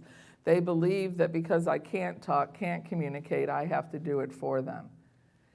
This disease does not rob a person of their dignity. It's how we act on it. It's how we react to it. These types of things happened with Albert, and they Baker acted him. They handcuffed him. The sheriffs handcuffed him and took him away. He was never the same. Never the same. But it wasn't because they really, I want to say they didn't want to do it. It was what they were doing all the time for any normal person. They didn't even know this person. And Albert knew that he had me. So imagine how this must feel. Come on, we got to get your... He knows that he has a wife, and who is this person coming after my pants? That's normal. So why should that person be punished? Absolutely not. What we're trying to show is that we don't want the person living with the disease to be the one that will get punished. Does that make sense? We have the ability to make a difference in this person's life in all aspects. I wish I knew what I know now. Yeah, we all do that. So how do we approach a person with dementia? You want to put that down for a second because we kind of vibrate? This is my security blanket. So when we approach a person, we know that this doesn't work because we're crowding them. They're backing off. So how are we going to do this? Hey, Ed. Gosh, how are you? It's Debbie. Hey, I have a question for you. Do you have a minute? There's a gentleman down the hall. His name is Sam, and he rides motorcycles. I know. I thought, would you like to meet him? Would you like to come and meet him right now? Come on with me, because Sam is really, he rode that Harley. You know, what is that, a Harley thing? It's a motorcycle, not a thing. It is. Okay, it's a Harley thing. I don't know. Hey, She has dementia. yeah. Hey, he's over there, but before we get there, can we go over here and kind of freshen up, and maybe you need to go to, the restroom? Well, what's happening is I know that his person-centered care we're talking about is that he was with the American Motorcycle Association for 30 years. I'm trying to have a purpose to get him out of the chair. Did anybody hear me say we're going to the bathroom or go and pee? No, we didn't. But what we're going to do is stop in here, let me freshen up. The minute I turn the water on, people know what to do when they get into the bathroom. That's called, that technique is called redirection. She did not walk up to me and shove her agenda in my face, which is, it's time for me to toilet you, let's get it done. And what's the first thing your kids learn to say? No. It's the last word going out, I'll tell you. And you don't walk up to an adult and say, You got to go pee? you gotta go pee, time to go pee, you wanna pee? No, I don't. I don't want to be treated that way. And what a lot of people don't realize is that they're not asking them in the privacy of their room. We're asking this in front of other people. So what do you think that your person's going to say? I know when I have to pee. I'm not a child. And they're not. But you as family caregivers, you know your person and you know their history. Unfortunately, what sometimes happens in professional care is, I'm just room 305. I don't have a name, I don't have a history, I don't have nothing. Time to toilet 305. We can't treat people that way, even if they have dementia. So how did we do this differently? I want to get his eye contact, but I don't know how I'm going to quite do that because I have an agenda and I have things I have to get done. Well, when you push your agenda in front of somebody else's, there's automatic pushback because I'm smarter than you. I know when I have to do A, B, or C. So your agenda better be in your back pocket. How am I going to do that was I'm not going to crowd him. He still can see. This is my circle of safety. I'm going to be in a supported stance because he can still see past me, but I'm getting his attention with my hand. First, you'll notice she's not facing me. She's not straight in front of me, which is intimidating. And she puts her hand not up here. She puts it because she knows my vision is limited. And once I see that hand, I'm free to look up her arm. I may look at her face, but that's where she can't come up and hit me on the shoulder or something. The hand goes right there within my vision. Now, the other thing is most of us are right-handed, so he could look right up my arm and see my name tag. That's why we wear our name tags on our right side. So because we're mostly right-handed, that's how another distinction. The other distinction is I'm putting it in his field of vision, which I'm sure is at this point here, and it does get narrowed. The other thing that's very, very recognized is this. For men, it's a handshake. For women, it is too. For me, give me chocolate. I don't care about the handshake. Give me chocolate. If you're going to put your hand out to me, you better have some chocolate in it. That's all. But this is also way back when, way back before we were born, to show that I have just this. This is friendly. The handshake was invented to show that you didn't have a weapon in your hand. That's what happened back in the Middle Ages, and it's still used that way. It means I am a friend.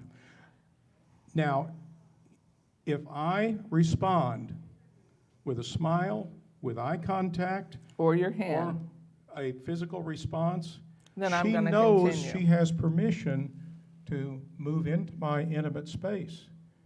If I just sit here and don't respond, hey, can I come back in just a minute? I have a great question for you. I'll be back in just a minute. I can literally walk to the end of the door and turn around. Hey, Ed. Hey, gosh, how are you? It's Deb. It could be a matter of seconds. now let's show you what really happened here. We're not giving a handshake because a handshake is going to squeeze my fingers, that is going to put me right down to my knees if I get tight enough. As soon as we're almost to a handshake, she rocks her hand 90 degrees. Our thumbs meet, she rocks her hands 90 degrees and grips. The technique is called hand under hand. The caregiver, the person with dementia's hand is on top. I have a sense of control. I'm not being pushed or shoved around against my will. And what hand does she have? Oh, well, that's true. She has my dominant hand. That's the one I'd smack her with. Or grab, or if she upset me somehow. So my dominant hand is under control and in this, what we call the hand under hand grip. Now, what's happening is we already have established that he has lost the ability for skill to be able to do things. But guess whose fingers are completely free and available? My skill fingers. So I become a care partner with him. I become working together. Because what scares our folks is that we're right in their face. They can't see it. But it could be as simple as, great. He mirrored what I did without even thinking. Ooh. What if this was a fork? And I now have to cue them to eat. What we have lost is our sequencing. I may know how to do the eating, but I don't know how to get started. So if I help and I'm cueing, he may eventually just take this. And if your person can do it without help, by all means let them. And it may be finger food. Just by getting me moving to do this, it could be finger food. So don't serve me spaghetti when you want me to eat. But what if this was a toothbrush? And we cue the person to do this with this particular thing, and they can do it. We want them to do as much as they can do for as long as they can do it. And if they can't, you just maintain the hand under hand grip and do it with them. This can be a comb, a brush. All of the activities of daily living can be done with the hand under hand technique. And the whole point of this is, it's not just a technique. It's an attitude and it's a philosophy. And that philosophy is you do your best to stop being a caregiver. Become a care partner. The hand under hand makes contact. It puts you in sync with that person. You can understand how quickly they can move or respond, and you become a partner in their act of care. So what becomes frightening to a person is you grabbing them without them knowing. So what if I had this and I said, whoa, I am bringing his hand with me to do a belt buckle or tie his shoes or button his shirt. He is not frightened because he is part of the process. I still have a sense of control and my own ability to protect myself. Does that make sense? Now there is a very, we'll back up a second and show you the getting out of the chair. We won't do all that yet. Not all of it, well, Yeah. okay. But there's a very, very special reason. There's a neurological reason this works. And it's the same reason that when you started dating, you held hands. It's the same reason you still like to hold hands with somebody you like or love, and that is when anytime you touch that heel of your thumb, that instantly sets off the chemicals in your brain that give you feelings of comfort, trust, pleasure, and satisfaction. You're hardwired right there. Right here. And with hand under hand, you've always got that touch is going on. A person with dementia, if she can recognize that I'm kind of not getting along because I'm in a state of anxiety, she can actually bring me down a few notches by just pumping that thumb. And that automatically releases the dopamine that makes me feel that I'm safe. The other thing is you see that my hand's on his shoulder. We always have connectivity, but it's not on a muscle. If I grab him on a muscle, that's going to be an automatic reaction that he's going to hit. It's also one of the most very sensitive places as I age that I can bruise very easily. So we don't want to do that. We want to grab in the joints here. This is not a dementia thing. This is a rule for any kind of senior care. Because as Debbie said, they lose their muscle mass, skin gets thinner. Never grab them in the middle of a muscle. If you must make contact to control, grasp at a joint. Wrist, shoulder, elbow, hip, knee, ankle. How's that sound? And You're all smart now, aren't you? This technique can be used for very complex activities of care, such as turning a person in the bed, helping them out of a bed. And there are videos They that will have 'em. show you, okay, you They have 'em have in links to videos that'll show you all that. One little catch, you must do it with the dominant hand. If you are left-handed, and I know you're left-handed, I would not approach you like this. I would approach you like this. The reason this works the best with our dominant hand is because when I take Ed's hand, he automatically leans right into me, and he has his left hand for protection, shielding, balance. We have a whole lifetime of muscle memory that we do things with our dominant side. We use our left side to balance. And that, again, this is not something they lose or that disappears. These feelings and these abilities will stay with them their whole life. That makes sense? Yeah. So behaviors are not necessarily their way of making you mad. Their behaviors are their communication. What they say may not be altogether the truth or reality, but we need to validate. Always validate.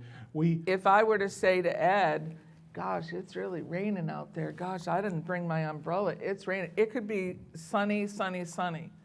And What he's not going to say is, What do I say? It's not raining. No, I don't do that. I say, whoa, it's raining cats and dogs. That's a good thing. We really needed that rain. you have to validate. I'm not lying. I'm validating her reality. And we get in our longer workshop, we get into this in more detail about working with them within their reality. But the cardinal rule is, I don't care how much you think you're right. Never argue with them about anything. Validate. Never contradict. Validate. Because they may be operating in a somewhat different time and place, but that's the only reality they have. They cannot come and join you in yours. You've got to go to theirs and work with them where they understand. And it's very hurtful to argue and invalidate what they believe. But Like what's even worse is you won't win. And you will not win. the big picture, does it matter if it happened in Tampa or St. Pete? Does it matter if it's raining or sunny? In the big picture, it doesn't matter. They need to be validated so they can feel as though they fit in. Everybody wants to fit in. And what you have in front of you is some Synexus cards. Arlene is to your right. This is for the ability to learn about what research and how research plays in this role. It's very important, but our mission is care. That's what our mission is. But we need the research. And what we have found out through Arlene is that we don't have enough participants that are helping us find that cure. So if you're interested in learning some more, please fill out those cards and hand them back to Arlene, and she'll be glad to give you more information about what they do and how important it is. To date, we do not have anything in the pipeline that is going to stop, reverse, or cure this disease. And right now, we have 570,000 people in Florida that are living with this disease. And their caregivers, on average, are about 2.5. That means that we're talking about 1.5 million people that are experiencing some types of this disease in their life, and this journey is not easy. We need people like BioClinica, but what BioClinica or Synexus, Synexus is doing, along with all the other research companies, is 5 years ago, there was 80 different types and forms of dementias, Alzheimer's being the most common. There's now 120. That's what they're doing. We keep finding. As we look for a cure, we keep finding more and more causes of this disease. So one of the things that you should take away is how can I help? Not only find a cure, how can I help to support a person that is dealing it? What is the resources? How are the resources going to help? Every person that is in this journey needs support. It's not a matter of if or when. They will need support. And it doesn't mean you go up to a caregiver and say, how you doing? What can I do? Would it be okay if I brought you dinner tonight? Would it be okay if I took your garbage out? Would it be okay if I picked something up at the grocery store for you? That's how we offer support without taking their abilities away. They need support, but they also think that they can do it on their own. And people don't understand letting go and giving up are two different things. But if I'm a caregiver, I have promised to do this job under any circumstances. But we have to be there to support that person when they don't know that. We do have a table outside. We'll be here. If you have questions, that's what we're here for, is to talk to you. And we're doing a workshop hosted by Synexus on February 28th on Wedgwood Lane. So if you'd like to see the 2-hour workshop or be able to ask more questions, we will be here for the duration. And we will also be at that workshop with Arlene. And we truly thank you for being here and learning. I hope we gave you a little insight. That's one thing I was going to mention, Deb, that we have flyers out at their table, which is right outside, and also we have a table downstairs by the back entrance, and we have flyers there about the full 2-hour session, as she said, February 28th, down on 466 by the Synexus BioClinica offices. And if you filled out the cards, that would have someone call you sometime next week to see if you'd like to come in for a free memory screening. It's what we do, and it offers you a baseline. Everyone should come in and get it. You know, women get mammograms and PAPs, and men get PSAs. Everybody should get a baseline memory screening. And then depending upon how you do, which is free, it doesn't go through insurance or anything, and you find out right away how you did, there may be some opportunities for you to volunteer.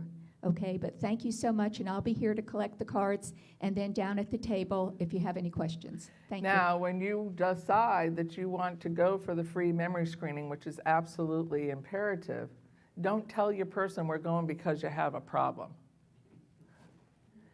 Let them know that you were thinking about doing this. Would you come with me? I need your support. And you both get checked out. So we're not pointing a finger. Please don't point a finger at someone that thinks they already know that there's a problem. Don't point the finger at them and say, because you have a problem, we have to go get this checked out. This is a good way to start, and what they will look at is your medications. Medications, and we didn't get into the medical conditions that are looking like dementias, but they're not. That's what we get into with the other workshops too. So thank you and enjoy the rest of your afternoon or morning here. And if you have questions, both Ed and I will be out at our purple table. And thank you for your time.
Okay, welcome everybody. We're ready to launch our seminar on veterans benefits, and I am honored to introduce to you Thomas Spencer. Thomas is Veterans Liaison for Vitas Healthcare, and he serves veteran communities within Lake and Sumter counties. And he's a highly decorated veteran. He knows the system, the Veterans Administration system. He actually served as a liaison for elected members of both the House and the Senate up in Washington. He was a liaison between Veterans Affairs and congressmen and senators. He also worked for the VA for 10 years. So he knows all the back channels. He knows all the places to go for information. He knows how to shortcut a lot of the red tape. He just knows his way around. Well, Thomas has been with us for a number of seminars in the past couple of years, and we just appreciate his capabilities, his presentation style, and I think you're gonna really enjoy the presentation. He's a remarkable expert on this subject. So with that, I will give you Thomas Spencer. Thank you, thank you.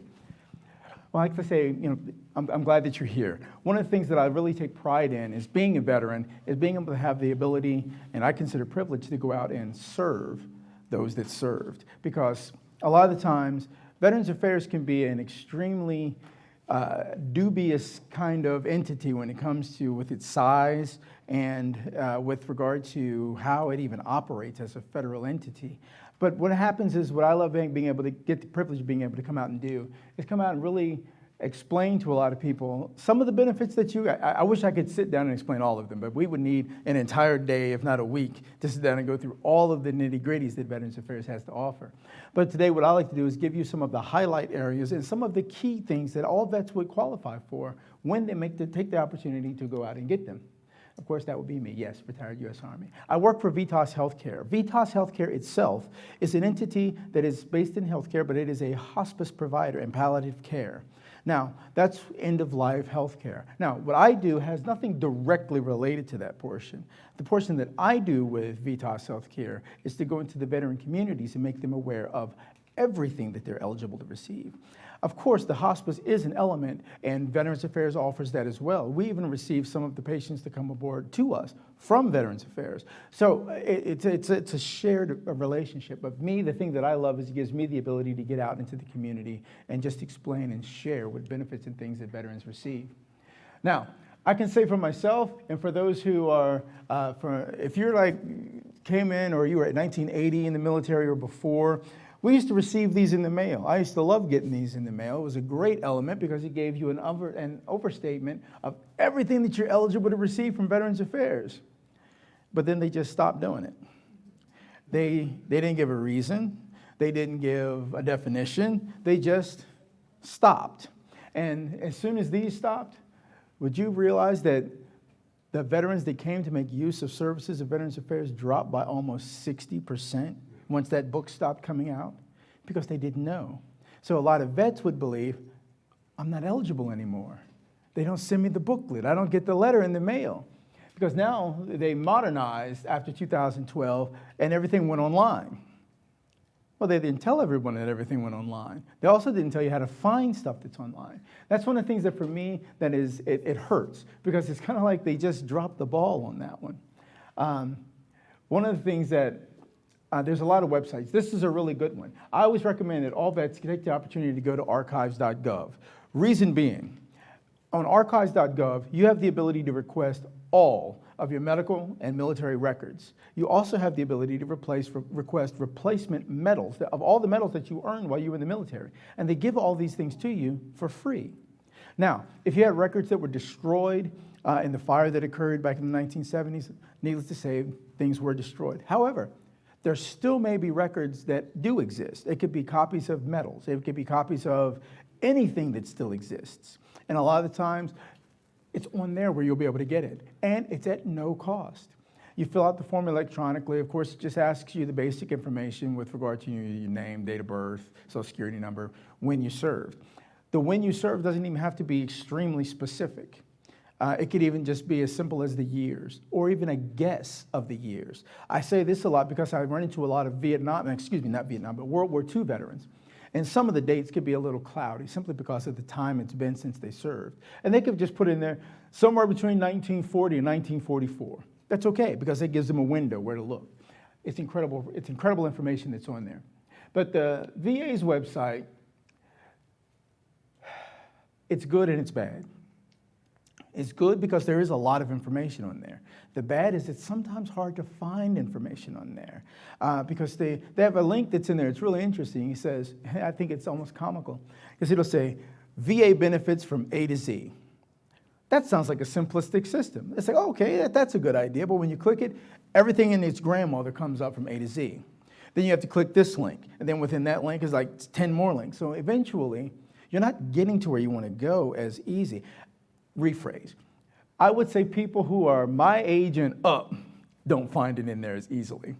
If it's a person that just got out of the military and they're 19, 20 years old, well, of course, they came up in an era where everything was technology. I didn't. So for me, finding things electronically is not always that easy. It can become a little tedious. That's why I like to make certain that when I get the opportunity and the privileges to come out and speak to veterans, I love getting with them one-on-one. Then we can sit down and map out a plan as to how you can get a lot, if not all, the benefits that you've earned. The most simplistic thing is the basic eligibility for services and benefits and even compensation from Veterans Affairs. All that has to be met, the most is it served in the military and didn't get put out dishonorably. Everything else don't get put out dishonorably. Dishonorable discharge is the only criteria that will make you ineligible for Veterans Affairs services, benefits, and compensations. However, within Veterans Affairs, in the benefits section, they have the ability of you being able to do what's called a discharge appeal, where they represent you, and at no cost, at getting your discharge overturned from being dishonorable. A lot of the times that gets done, and it gets transferred over to a general discharge. A general discharge is not a dishonorable discharge. Because it's now a general, you are eligible to receive everything that Veterans Affairs has to offer. That's why when I tell people, everyone that served in the military is eligible for Veterans Affairs. Because even that dishonorable discharge one still can get something done. They just have to go and utilize the system. Another myth is this one. That is a myth. Veterans did not and do not have to have served in a war zone to receive benefits from Veterans Affairs. You simply had to don the uniform. Most of the veterans to whom I speak served in the military in the eras that was before 1980, and not only before or after 1980, but before the 9/11 occurred in our country. Well, the rules changed then. But those rules don't apply. Those rules are for those from 9/11 forward, not what came before it. So a lot of times people get the confusion of that you had to serve in war to actually receive the benefits. And that is, and you'll hear me say this a lot, a myth. Myths exist with regard to Veterans Affairs. And Veterans Affairs doesn't really do, in my opinion, an appropriate job of dispelling those myths. I always tell people, went over those. I always talk to people, how often do you see commercials in television or even newspapers or magazines about Social Security, Medicare, Medicaid? That's almost every day. It's like a deluge of those coming on television, telling you about the Plan B, Plan C, D, all these different types. When was the last time you received or saw something about Veterans Affairs? Anywhere. A billboard, newspaper, nothing.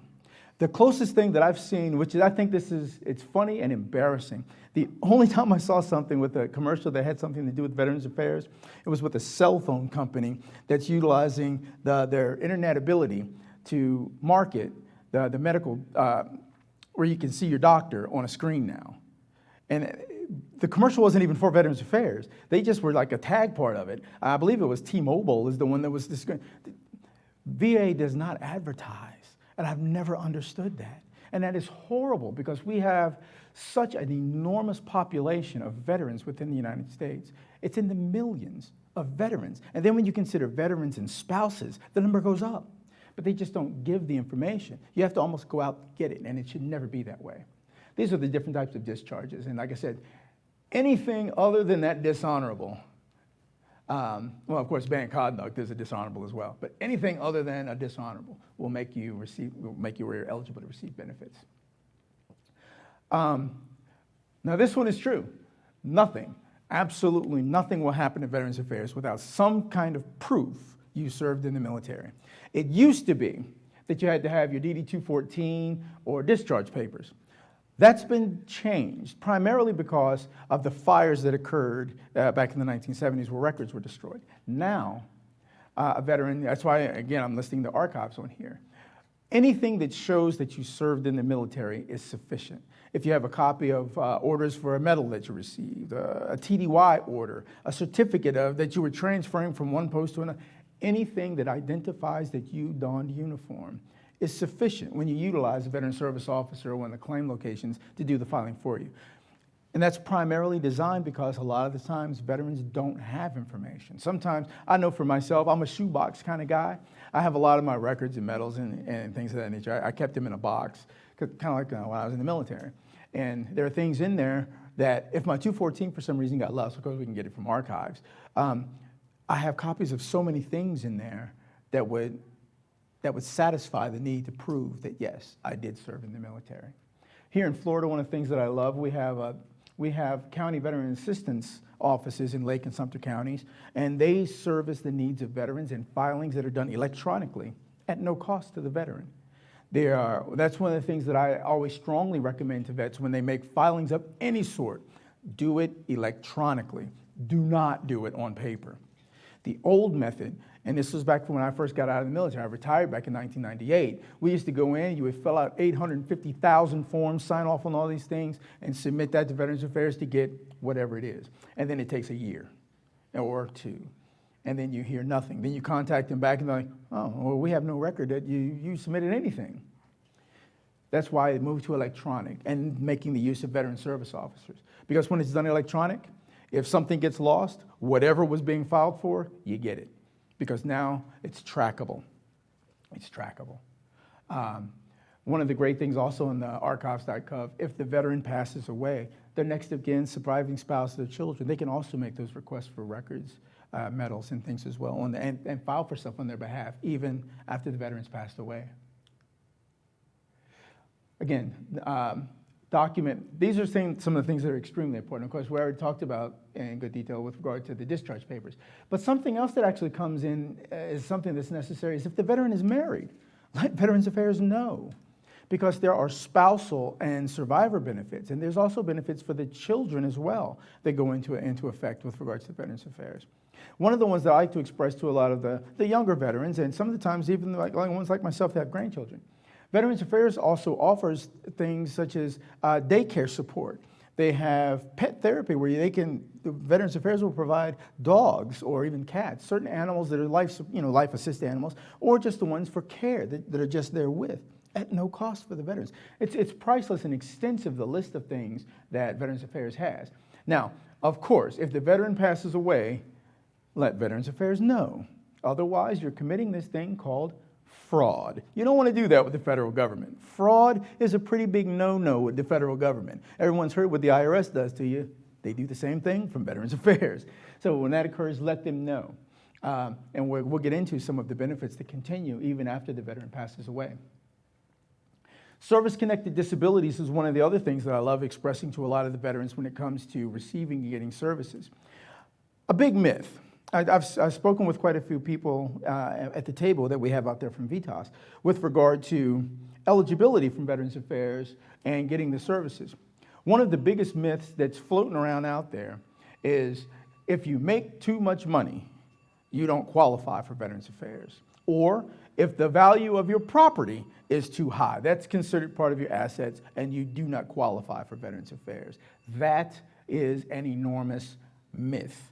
The facts are that every veteran qualifies for services. The only differences within regard to those services is that veterans they have, I believe it's still 13 priority groups of veterans as to how they receive and what they get and what they pay for. They have categories such as Category 1, which is someone who received the Medal of Honor. Okay, you receive the Medal of Honor, you get everything and you pay for nothing. But all the way down to category 12 is when you have the veteran and their family that one of two categories exists for them. They refuse to give what their income is, or they have a high income. But see, it's still a priority group. And the only thing that's going to happen with that group, you have a copay. The same kind of copay that you would have if you had Blue Cross, Aetna, or any other kind of health insurance. When you go to see your primary care, it's anywhere between $8 to $12 as your copay. If you get medications, the most expensive that you're going to spend is about $25, and that's a tier 1 narcotic that you would be getting. So regular medications that you would be paying for, anywhere between $5 to $20. But when you come into the realm of service-connected disabilities, well, that changes the paradigm. Everything changes once you get rated with service-connected disabilities. And those didn't have to occur in combat. Those can occur in the regular job that they did in the military. Service-connected disabilities can be any type of injury. And I can guarantee every veteran that served in the military had some kind of injury or illness while they were in there. And the ones that are the most common, there's 5 group categories. Your feet, your knees, your lower back, your shoulders, hearing and vision. Reason I list those because these are the most common. Everybody that went to basic training, what did you carry on your back when you went on road marches? A rucksack, equipment, water, ammunition, a rifle. Long walks, trust me, they sucked. I hated them. That's your feet. You know, and what comes next is that big joint in between your leg there is called the knee. Well, that's supporting some weight too. That's called walking, jumping out of the back of the vehicles, carrying equipment, picking equipment up. That's where your lower back and your shoulders come in. Sound and hearing. Vehicles are extremely loud in the military. I can speak from experience of being in the Army, even though I served in military intelligence. Acronym, oxymoron. I've heard that a million times. They conflict. Doesn't make any sense. But it does. I was in military intelligence. I passed the test. I got there. But even going out into the field, you're in like vehicles like the Deuce and a half, 2.5-ton truck, the 5-ton truck. You're in the area of armored vehicles, tanks. You go out to the range and you're firing your rifle, handgun, hand grenades. If you're in artillery, self-explanatory of the explosive sounds you're going to hear, or as the guns fire. Those things affect every one of those particular parts of your body. I explain this to veterans. Everyone, when they went in the military, had a physical, an examination that you qualified to get in the military. When you got out, you were not in the same physical condition you were in when you went into the military. It's impossible. You suffered some damage. If you ever went on sick call, which I did, I don't take any shame in that. I got sick, got hurt, injury here and there. Each one of those, guess what? Service-connected disability. As you get older, those injuries that you sustained that would, at the time, seem simple. I mean, when I first went in the military, I was 18 years old. I mean, I could run through a brick wall and tear a shoulder and be good in 2 weeks like it didn't happen. As I've gotten older, well, that shoulder injury is not the same as it was when I was 18, 19, 20. I'm dealing with the pain from it. Guess what? That's service-connected disability. It happened when I was in the military.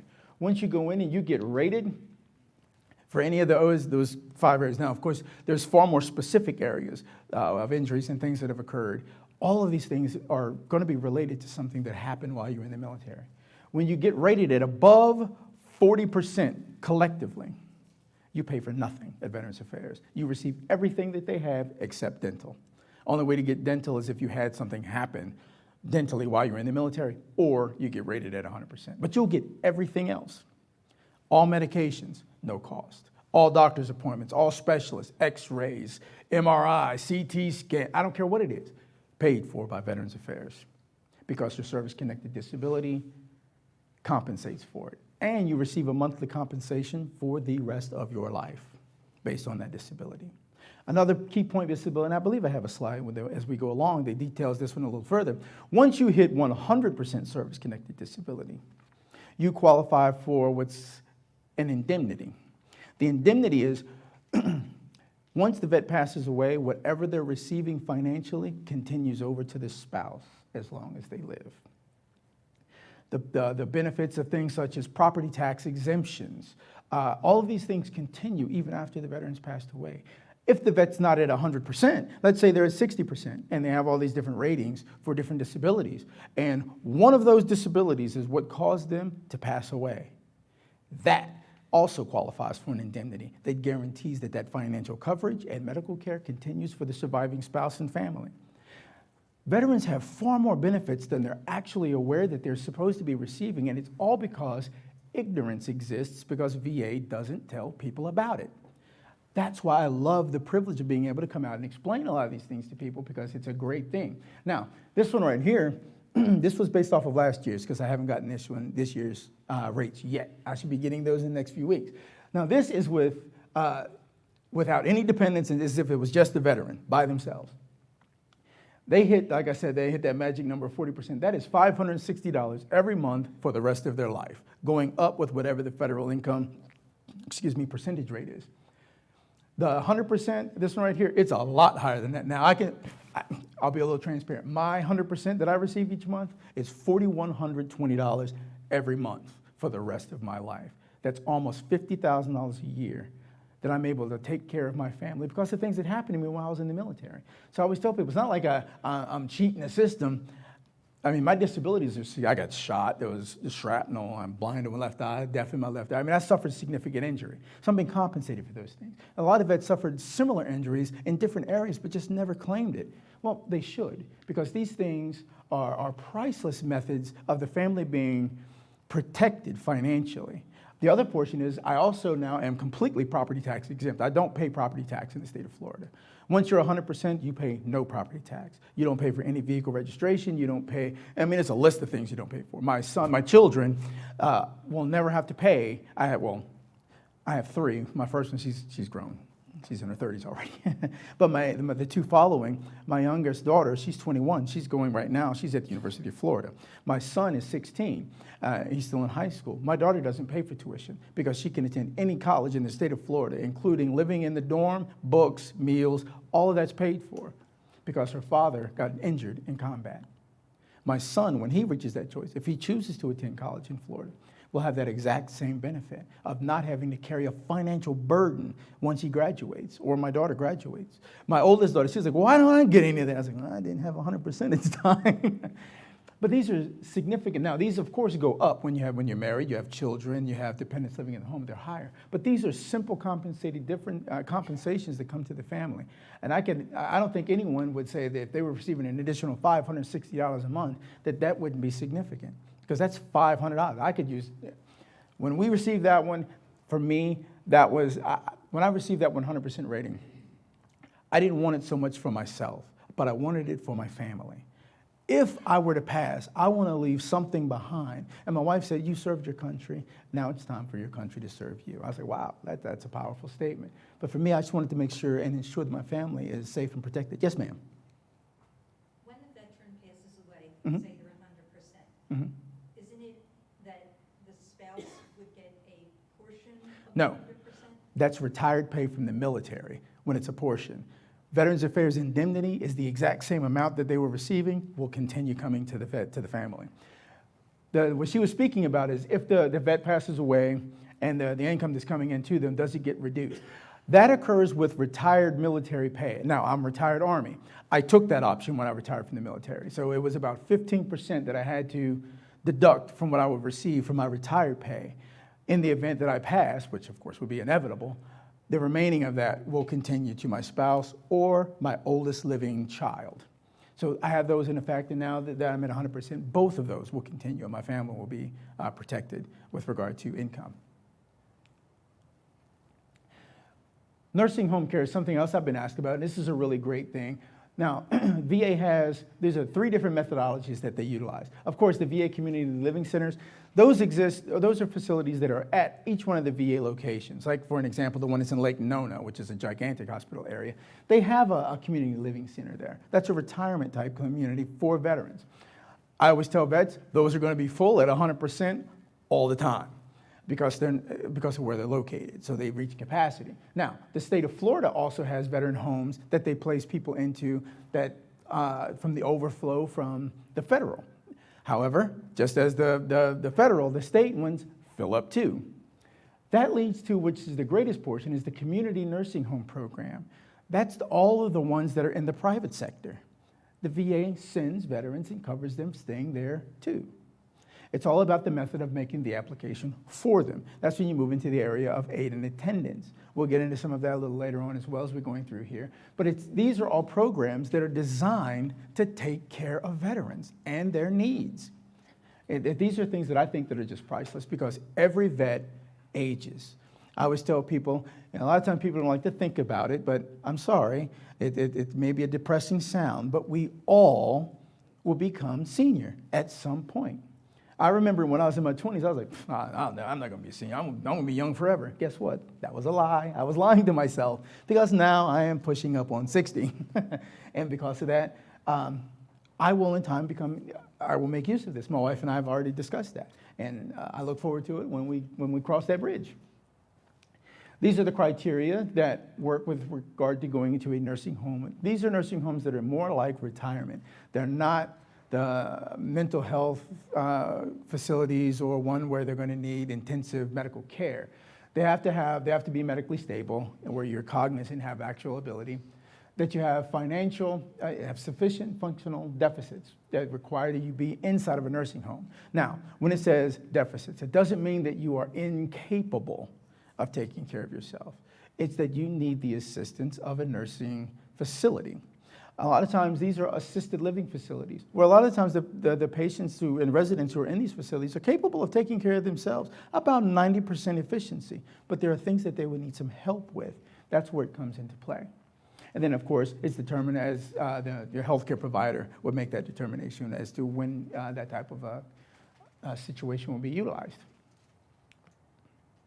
Then, of course, they have nursing home care, where the veterans, we have criteria for the medical people that come to the residence of the veterans themselves if they live at home. Now, this one you have to be at least 60% or more in service-connected disability. They're enrolled in a hospice program. That doesn't necessarily mean that you are hospice, but you're enrolled because it's potential. That means that you're in what's called palliative care, that hospice may become necessary, but you don't have to be hospice itself. And then vesting is whether you make use of VA facilities or not. Actually, this one I'm going to be taking off of here. I just didn't get it off of here before today because Veterans Affairs now has the option of personal choice. You don't have to go to a VA facility. Excuse me, you can utilize facilities on the outside now, and Veterans Affairs pays for that as well, if it's closer to where you reside. And then, of course, as I was mentioning, they have the health aid where they come to your residence to help take care of you. Now, what this is you can't use that and the hospice at the same time. That's double dipping, because then there's two compensations being made for the same service. You can only use either or. You can't use them both at the same time. Now, this one is what's called, it's a pension that the VA has. The pension is a little different than aid and attendance because this one is designed with regard to persons who are just low income and they're not able to completely take care of themselves, and they must be age 65 and older for this particular type. And a lot of times people would think, because the myth is that you had to serve in the military for an extensive amount of time, to qualify for this one, all that you needed was 90 days of active military service. Now, 90 days of active military service includes National Guard and reserves, because when they went into basic training and their AIT or whatever the specialty skill is, it's called in different branches of service, you're going to be there for more than 90 days. Basic training by itself is 90 days. That is active service. So that encompasses anyone that went through full basic training and served in the military and wear their uniform. Then the other portion is that they serve 1 day of service during a defined war period. And a lot of people will go, well, what's a war period? Is like Vietnam War, Korea, World War II. But you also have what's called, there's peacetime, yet you are still in a high state of war. Like right now, although we are not engaged in a war, the world itself, because of how hostile it is considered a war theater, although we don't have troops deployed. So whether or not you went into the combat zone is irrelevant. The fact that you were in the military 1 day during a period when there was conflict going on qualifies. Now, the last at the bottom of there is aid and attendance. Aid and attendance is when you receive not only a pension, but you receive home health care to the max. It's a carte blanche for everything that the VA offers, and they're going to bring it to you in your residence, as well as compensation. Now, these are ones who are, of course, housebound or bedridden, and it has to be something that's related to what occurred in the military. That's where it goes back to the service-connected disabilities. Getting veterans registered for almost everything, even if you get 0%, it doesn't matter, it's still rated. And that makes it easier to move into receiving aid and attendance and the compensation. The compensation and pensions can be up to, if you're single, it's about, actually it's a little higher than that now, it's around 1,100 and some change. And then if you have a dependent or a spouse, it's around 1,440 that you receive a month. In addition to service-connected disabilities, in addition to if you're receiving retired or Medicare, Medicaid, any other form of income. This is just an addition to that to help ease the needs of that particular family. VA offers so much stuff for vets that I just wish to God vets knew more about it. Aid and attendance is an incredible one because veterans that qualify for a VA pension are definitely going to qualify for aid and attendance. One of the things, as we mentioned before, they would need to be housebound and they'll receive daily activities. You'll have things such as the nurses coming to your home, the doctor coming to make visits, home health care people, bathing, changing clothes, even helping with some of the things around that of the spouse. There are survivor benefits for veteran spouses. It continues not just for the veteran, it's also for the spouse as well. These are when they need regular aid and attendance, the amount that they receive, aid and attendance with the compensation, it's even higher. Because now that the financial need for that family would be elevated. And you still continue to receive the service-connected disabilities and any other income that's coming into the home. Now, with aid and attendance, once you start receiving that, that can affect your Medicaid. It can affect, because that is an income. However, if you're getting aid and attendance from Veterans Affairs, what you would be getting from Medicare is irrelevant. Your medications are already going to be covered. Your doctors and medical appointments, they're going to come to you. So everything that you will be getting from aid and attendance will replace what you would have been using for Medicare and Medicaid. And it also applies to the spouse. So it continues. You would not lose. You just can't do both. Again, trying to do both, bad idea. They're going to back check you. They find it, fraud. You don't want fraud. Excuse me. One of the ones that's a major one is burial and memorial benefits. Burial benefits are one of the things that, for me, it's the final reverence, shall we say, for that veteran. It's giving them the respect of what they've earned by their service.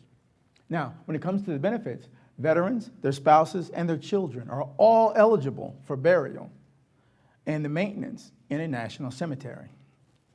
If the family chooses to be buried in a private cemetery, they will cover the cost of the burial for the veteran only, no maintenance. So any of the national cemeteries, like here in Florida, is like Bushnell, of course, the great big one in Arlington, but they have national cemeteries everywhere. The other portion is if the spouse or one of their children dies before the veteran, they still get the privilege of being buried in the national cemetery, even before the veteran is buried there.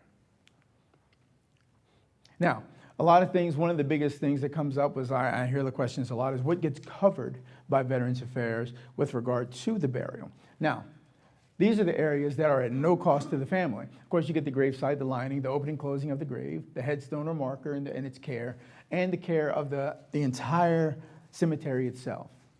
The veteran is also awarded a flag that's going to be done at the ceremony. It gets folded, given to the surviving spouse by an officer that's there. What is not covered, I think I got that one on there. That's the private, okay. What's not covered, the funeral is not covered. Here's one of the things that's funny with Veterans Affairs. For almost everything that the VA says that there's a no, there's a subclause that says there's a yes. If the veteran, as an example, they don't cover the cost of the funeral unless the veteran was in the care at a VA facility or died from a military-rated service-connected disability. Then they reimburse up to $300.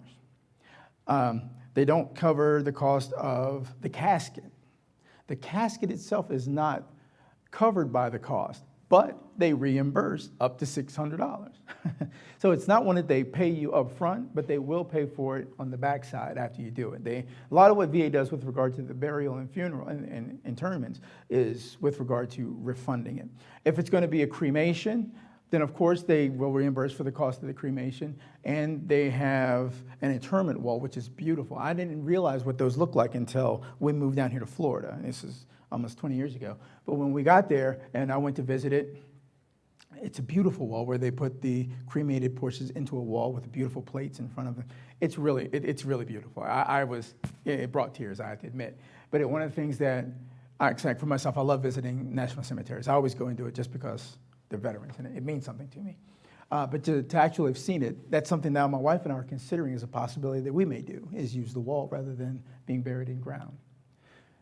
This is what I was mentioning with regard to if he's going to be in a private cemetery, this is all that's going to be given, and it's only for the veteran. Anyone else that gets buried, all of it is at the expense of the family. Here's where it comes to the reimbursement of burial expenses.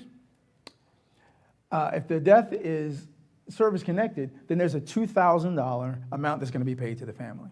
This is where, like I mentioned earlier, where they have a lot of the no's, they got a lot of yeses when you continue reading down how it works.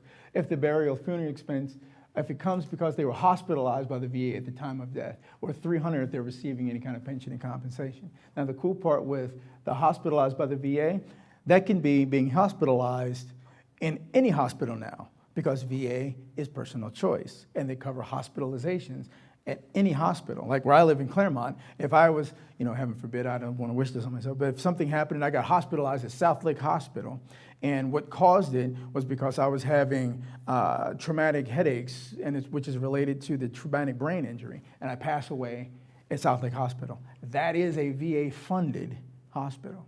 Therefore, the $700 burial funeral allowance is going to be added, as well as the $2,000. Then there's now the $700 plot allowance. That doesn't apply to national cemeteries, but it does with regard to the private cemeteries. The listing of conditions is way too extensive. I can't even try because it's almost 8 pages in print. Circumstances are extreme, but there is a method that you can receive a plot allowance for that one. Discharge is due to if they got out of the military because of a service-connected injury. They got hurt in the military, and that's what got them put out. That's one that I put two of the ones that are majors. And then the next one is, of course, they're receiving pension or compensation from the VA. All of these things allow for the costs to be mitigated from the family and covered by VA. One of the other things that I think is really great is if the death occurred under VA care. That's why I always stress use Veterans Affairs. And let's say that person wants to be buried in Arlington because they qualify for it.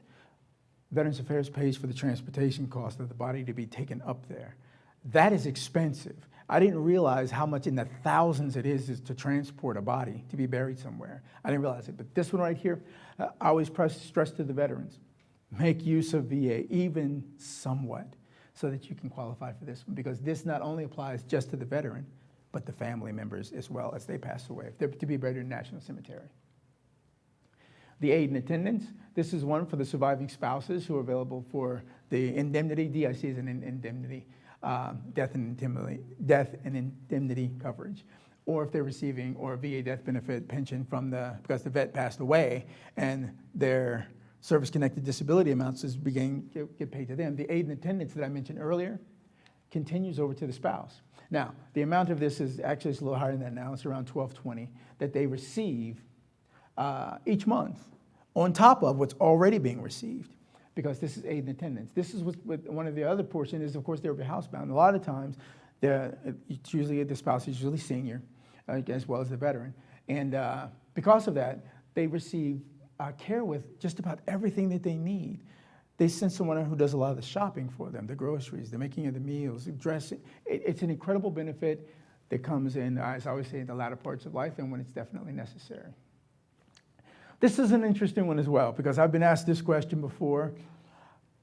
If you, let's say that the veteran was married and they get divorced, and from that, the divorced spouse wants some of the benefits. Not going to happen. And let's say that they were married and the vet passes away and the widow is receiving, or widower is receiving X amount. As long as they remain a widow or widower, it continues. You get remarried, it stops.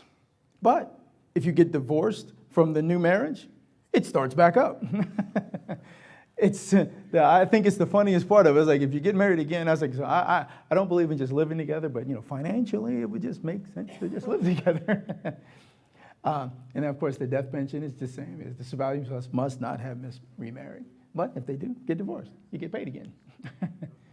enrolling for the benefits, a lot of things at VA is online. Everything is electronic. ebenefits.va.gov is a great method of doing it because it's electronic. You get what's called an electronic signature number. That's something, as soon as you get it, write it down, print it out, take a picture of it, whatever. Immortalize it, because what that's going to be is the record that they got it. If they mess up and say, well, we didn't get it. Oh, yes, you did. Here's the number. If they can't pull it up, you qualify immediately. These are methodologies. If you don't want to do it online, make use of all of these because they're all over the place. You can easily Google them, or I have a listing. I think I have some at my table of some of the ones that are here in Lake and Sumter County that are priceless. I got all my information, all the things from right on there. This is a number I want to give to everyone, especially with regard to registering for Veterans Affairs, if you have not yet done it. The toll-free number for it, it's 877-222-8387. Again, that number, it's 877-222-8387. And it's from 8 a.m. to 8 p.m. is when they're open. Now, remember I mentioned before, I think I mentioned to you in here, I know I said it a lot when I was out in the hall. There are two factions that work at Veterans Affairs. One is a larger number of them, and then there's the one's the small number. The one that's the large number are federal employees that just don't care. They have a 9-to-5 kind of job, and they're going to give you 9-to-5 kind of work because they work for the federal government. Then you have the 20% that work there that are either veterans, spouses of veterans, or the children of veterans. That group cares, and that's who you want to talk to. So when you call that number and you ring them on the phone because you want to get registered to use the benefits and services of Veterans Affairs, as soon as they answer the phone, they go, "Hi, thanks for calling Veterans Affairs. My name is Julie. How may I help you?" Your first response to them is, "Well, hi, Julie. I have a question. What branch of the military did you serve in?" They go, if they say, "Well, I didn't," and they stop, hang up, call back. Try and get somebody else. If they say, "Well, I didn't, but my husband did," or "Well, I didn't, but my wife did," "Well, I didn't, but my father, my grandfather," well, those are the ones you want to talk to. If they just say, "Oh, well, I didn't," just hang up, call back. Now, it may take some time on the phone calling, but you want to get a person who actually served and has apathy for those. Can you request one? No, it doesn't work like that because they work like almost, she was asking, can you request one? It doesn't work like that because these are people whose job is to do registrations. And they have a whole office of them. This is all that they do. So every time that you call, it's not only going to just go to the same, it doesn't go to the same calls locations. It goes to them all over the country. So you register online? You can register online. And Exactly, either or. Either or. But either method, when you do it online or you do it via phone, you're going to still have to bring in to a VA facility a copy of their discharge papers or something that shows that they served in the military. So 95% of what you're going to do is either on the phone or on the website. But then after there, you'll get an address because you put from your address, you'll see where the closest location is to go and just drop that off. You can do that for a senior parent? Yes. Yes. They have a document that's on there where you would be able to fill in. Because Veterans Affairs does not acknowledge power of attorney forms. They have a consent form that gives family members the ability to operate in the capacity of the veteran. You would just need to get one of those done. That's on the VA site as well. Or you can even just Google it and print that form, fill it out, and just take that in on their behalf. And it's highly effective. I can't help but really press. Do everything that you can to get as many of the benefits that you're eligible to receive, but do them electronically. Do not do them on paper. Now, burial ones, those are only done on paper. You can only do those on paper. They don't do electronic because that's, of course, end of life. But everything other, until you get to that point, do everything electronic because all it's going to do is create the immortality for that veteran that served. And it all but guarantees you that you're going to get exactly what it was that you applied for. Same thing when they do service-connected disabilities. They're going to do it electronically because that's the best method of tracking what got filed and where it happened. Yes, ma'am. Is there a segment that's like a VA pension, am I getting this right? Mm-hmm. And then a separate sec that you have to qualify for a disability from that, or is that all together? It's two different areas. One is, the first one, what she was asking is if there's a difference between the benefits portion that you would get and then the ones where you get compensated for. Those are two different arenas. The arenas that you'll be looking for compensations, it's either going to be service-connected, the pension, or aid and attendance. The benefits is when you move into the health care, the medications, anything that's related to the care and upkeep of the veteran and their family. But those are two different areas. But they both fit under two areas. There's three areas of Veterans Affairs. VA is the entire entity itself. But you have Veterans Health Care, which is VHA. You have the VBA, one of the VBAs, which is the Veterans Benefit portion of Veterans Affairs. And then there's the VBA, which is burial. All three of them operate separate from each other. So whenever you're doing benefits, you're going to be dealing with the VBA portion of Veterans Affairs. Health is the VHA. They're all separate. And the thing that I think that's amusing with it, it's like, you got to be kidding me. They don't communicate. That's why if the vet dies under veteran care, the burial portion doesn't know until you tell them. I think that's the craziest thing. You're the same entity, but you're not talking to each other. So it's they leave that up to the veteran and their family to do that. They don't know this. I mean, Yeah. they wouldn't know this. No. Are any of the benefits retroactive? Some. The question was, are benefits retroactive? Some are. I can't go into a list of all the specifics, but I'll hit one major one because it's one that I hear a lot.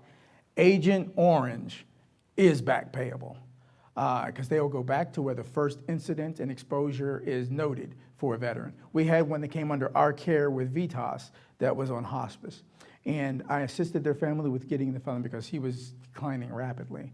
And with it, we got everything filed. We had to have his family do the forms for the veteran. But we got all those things filed. We got everything set up with regard to show that he was exposed and where he was in there. He passed away, but about 3 months later, because they didn't have direct deposit, so a check came to them in the mail. And his wife, his surviving spouse, she called me. She was like, Thomas, I need to have you swing by because something came in the mail, and I'm not sure if this is right or not. And I was like, wow, what's going on? She goes, well, I received the check, and it didn't have any information on it. But, it came here, and my husband, my deceased husband's name. And I was like, okay. And she goes, like, and it's around about, it's a little over $500,000. It's like $520,000. I was like, what? I was like, okay, I'll swing over and we'll look into it. At the bottom, on the part of the how you have a check and you have the pieces at the bottom. At the bottom, it had compensation and pension was at the bottom, which is VA C&P section. So we called in, make sure that they put the decimal point in the right place, because if you cash a check and you go and start spending, they go, well, we gave you too much, we want it all back.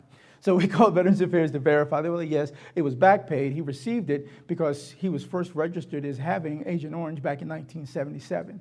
So the amount that he was to be compensated went from the time he filed, backdated to that point, and they would receive just about a little under $4,000 for the rest of her life. Then the first thing that she said is, oh my God, she was really thankful. I was like, well, I mean, he earned it. He served his country. She was like, well, how much can we give you? I was like, Lord knows, I wish he could. But I'm not allowed to do that. But what they did is she donated $50,000 to a nonprofit that's within our company that helps people that come on to hospice care that don't have the ability to pay, so that he just gets paid for on its own. But it's episodes like that yes, it does get back paid. Circumstances allow it, most definitely. Most definitely. Were there any other questions?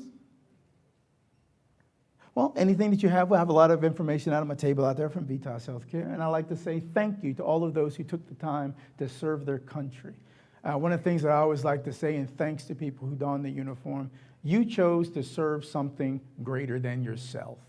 Whether drafted or you're going in on your own free will, you donned a uniform and you represented something bigger than you. And in my opinion, that immortalized you. And I thank you for your service. If it were not for the ones that served before me, I would have never had the chance to serve. And because of the time that I was given to serve my country, young men and women today are still donning that uniform by choice. I love that. It's a tradition. I'm fifth generation Army. My oldest daughter, is in the Navy, which that's another sermon for another day. But she's a dentist in the Navy. And when she went in to OCS 3 years ago, she went in as a lieutenant. She is now a lieutenant commander. So I flew out to California when she got promoted. I was like, oh my God. So I told her, I was like, what I look forward to now is when you become admiral. I could just say, my daughter's an admiral. But my family is military, has deep military history. So I love to give thanks and praise to those that served their country as well, and the spouses that served with them, because they were an auxiliary. Thank you all for this afternoon, and I really appreciate your time.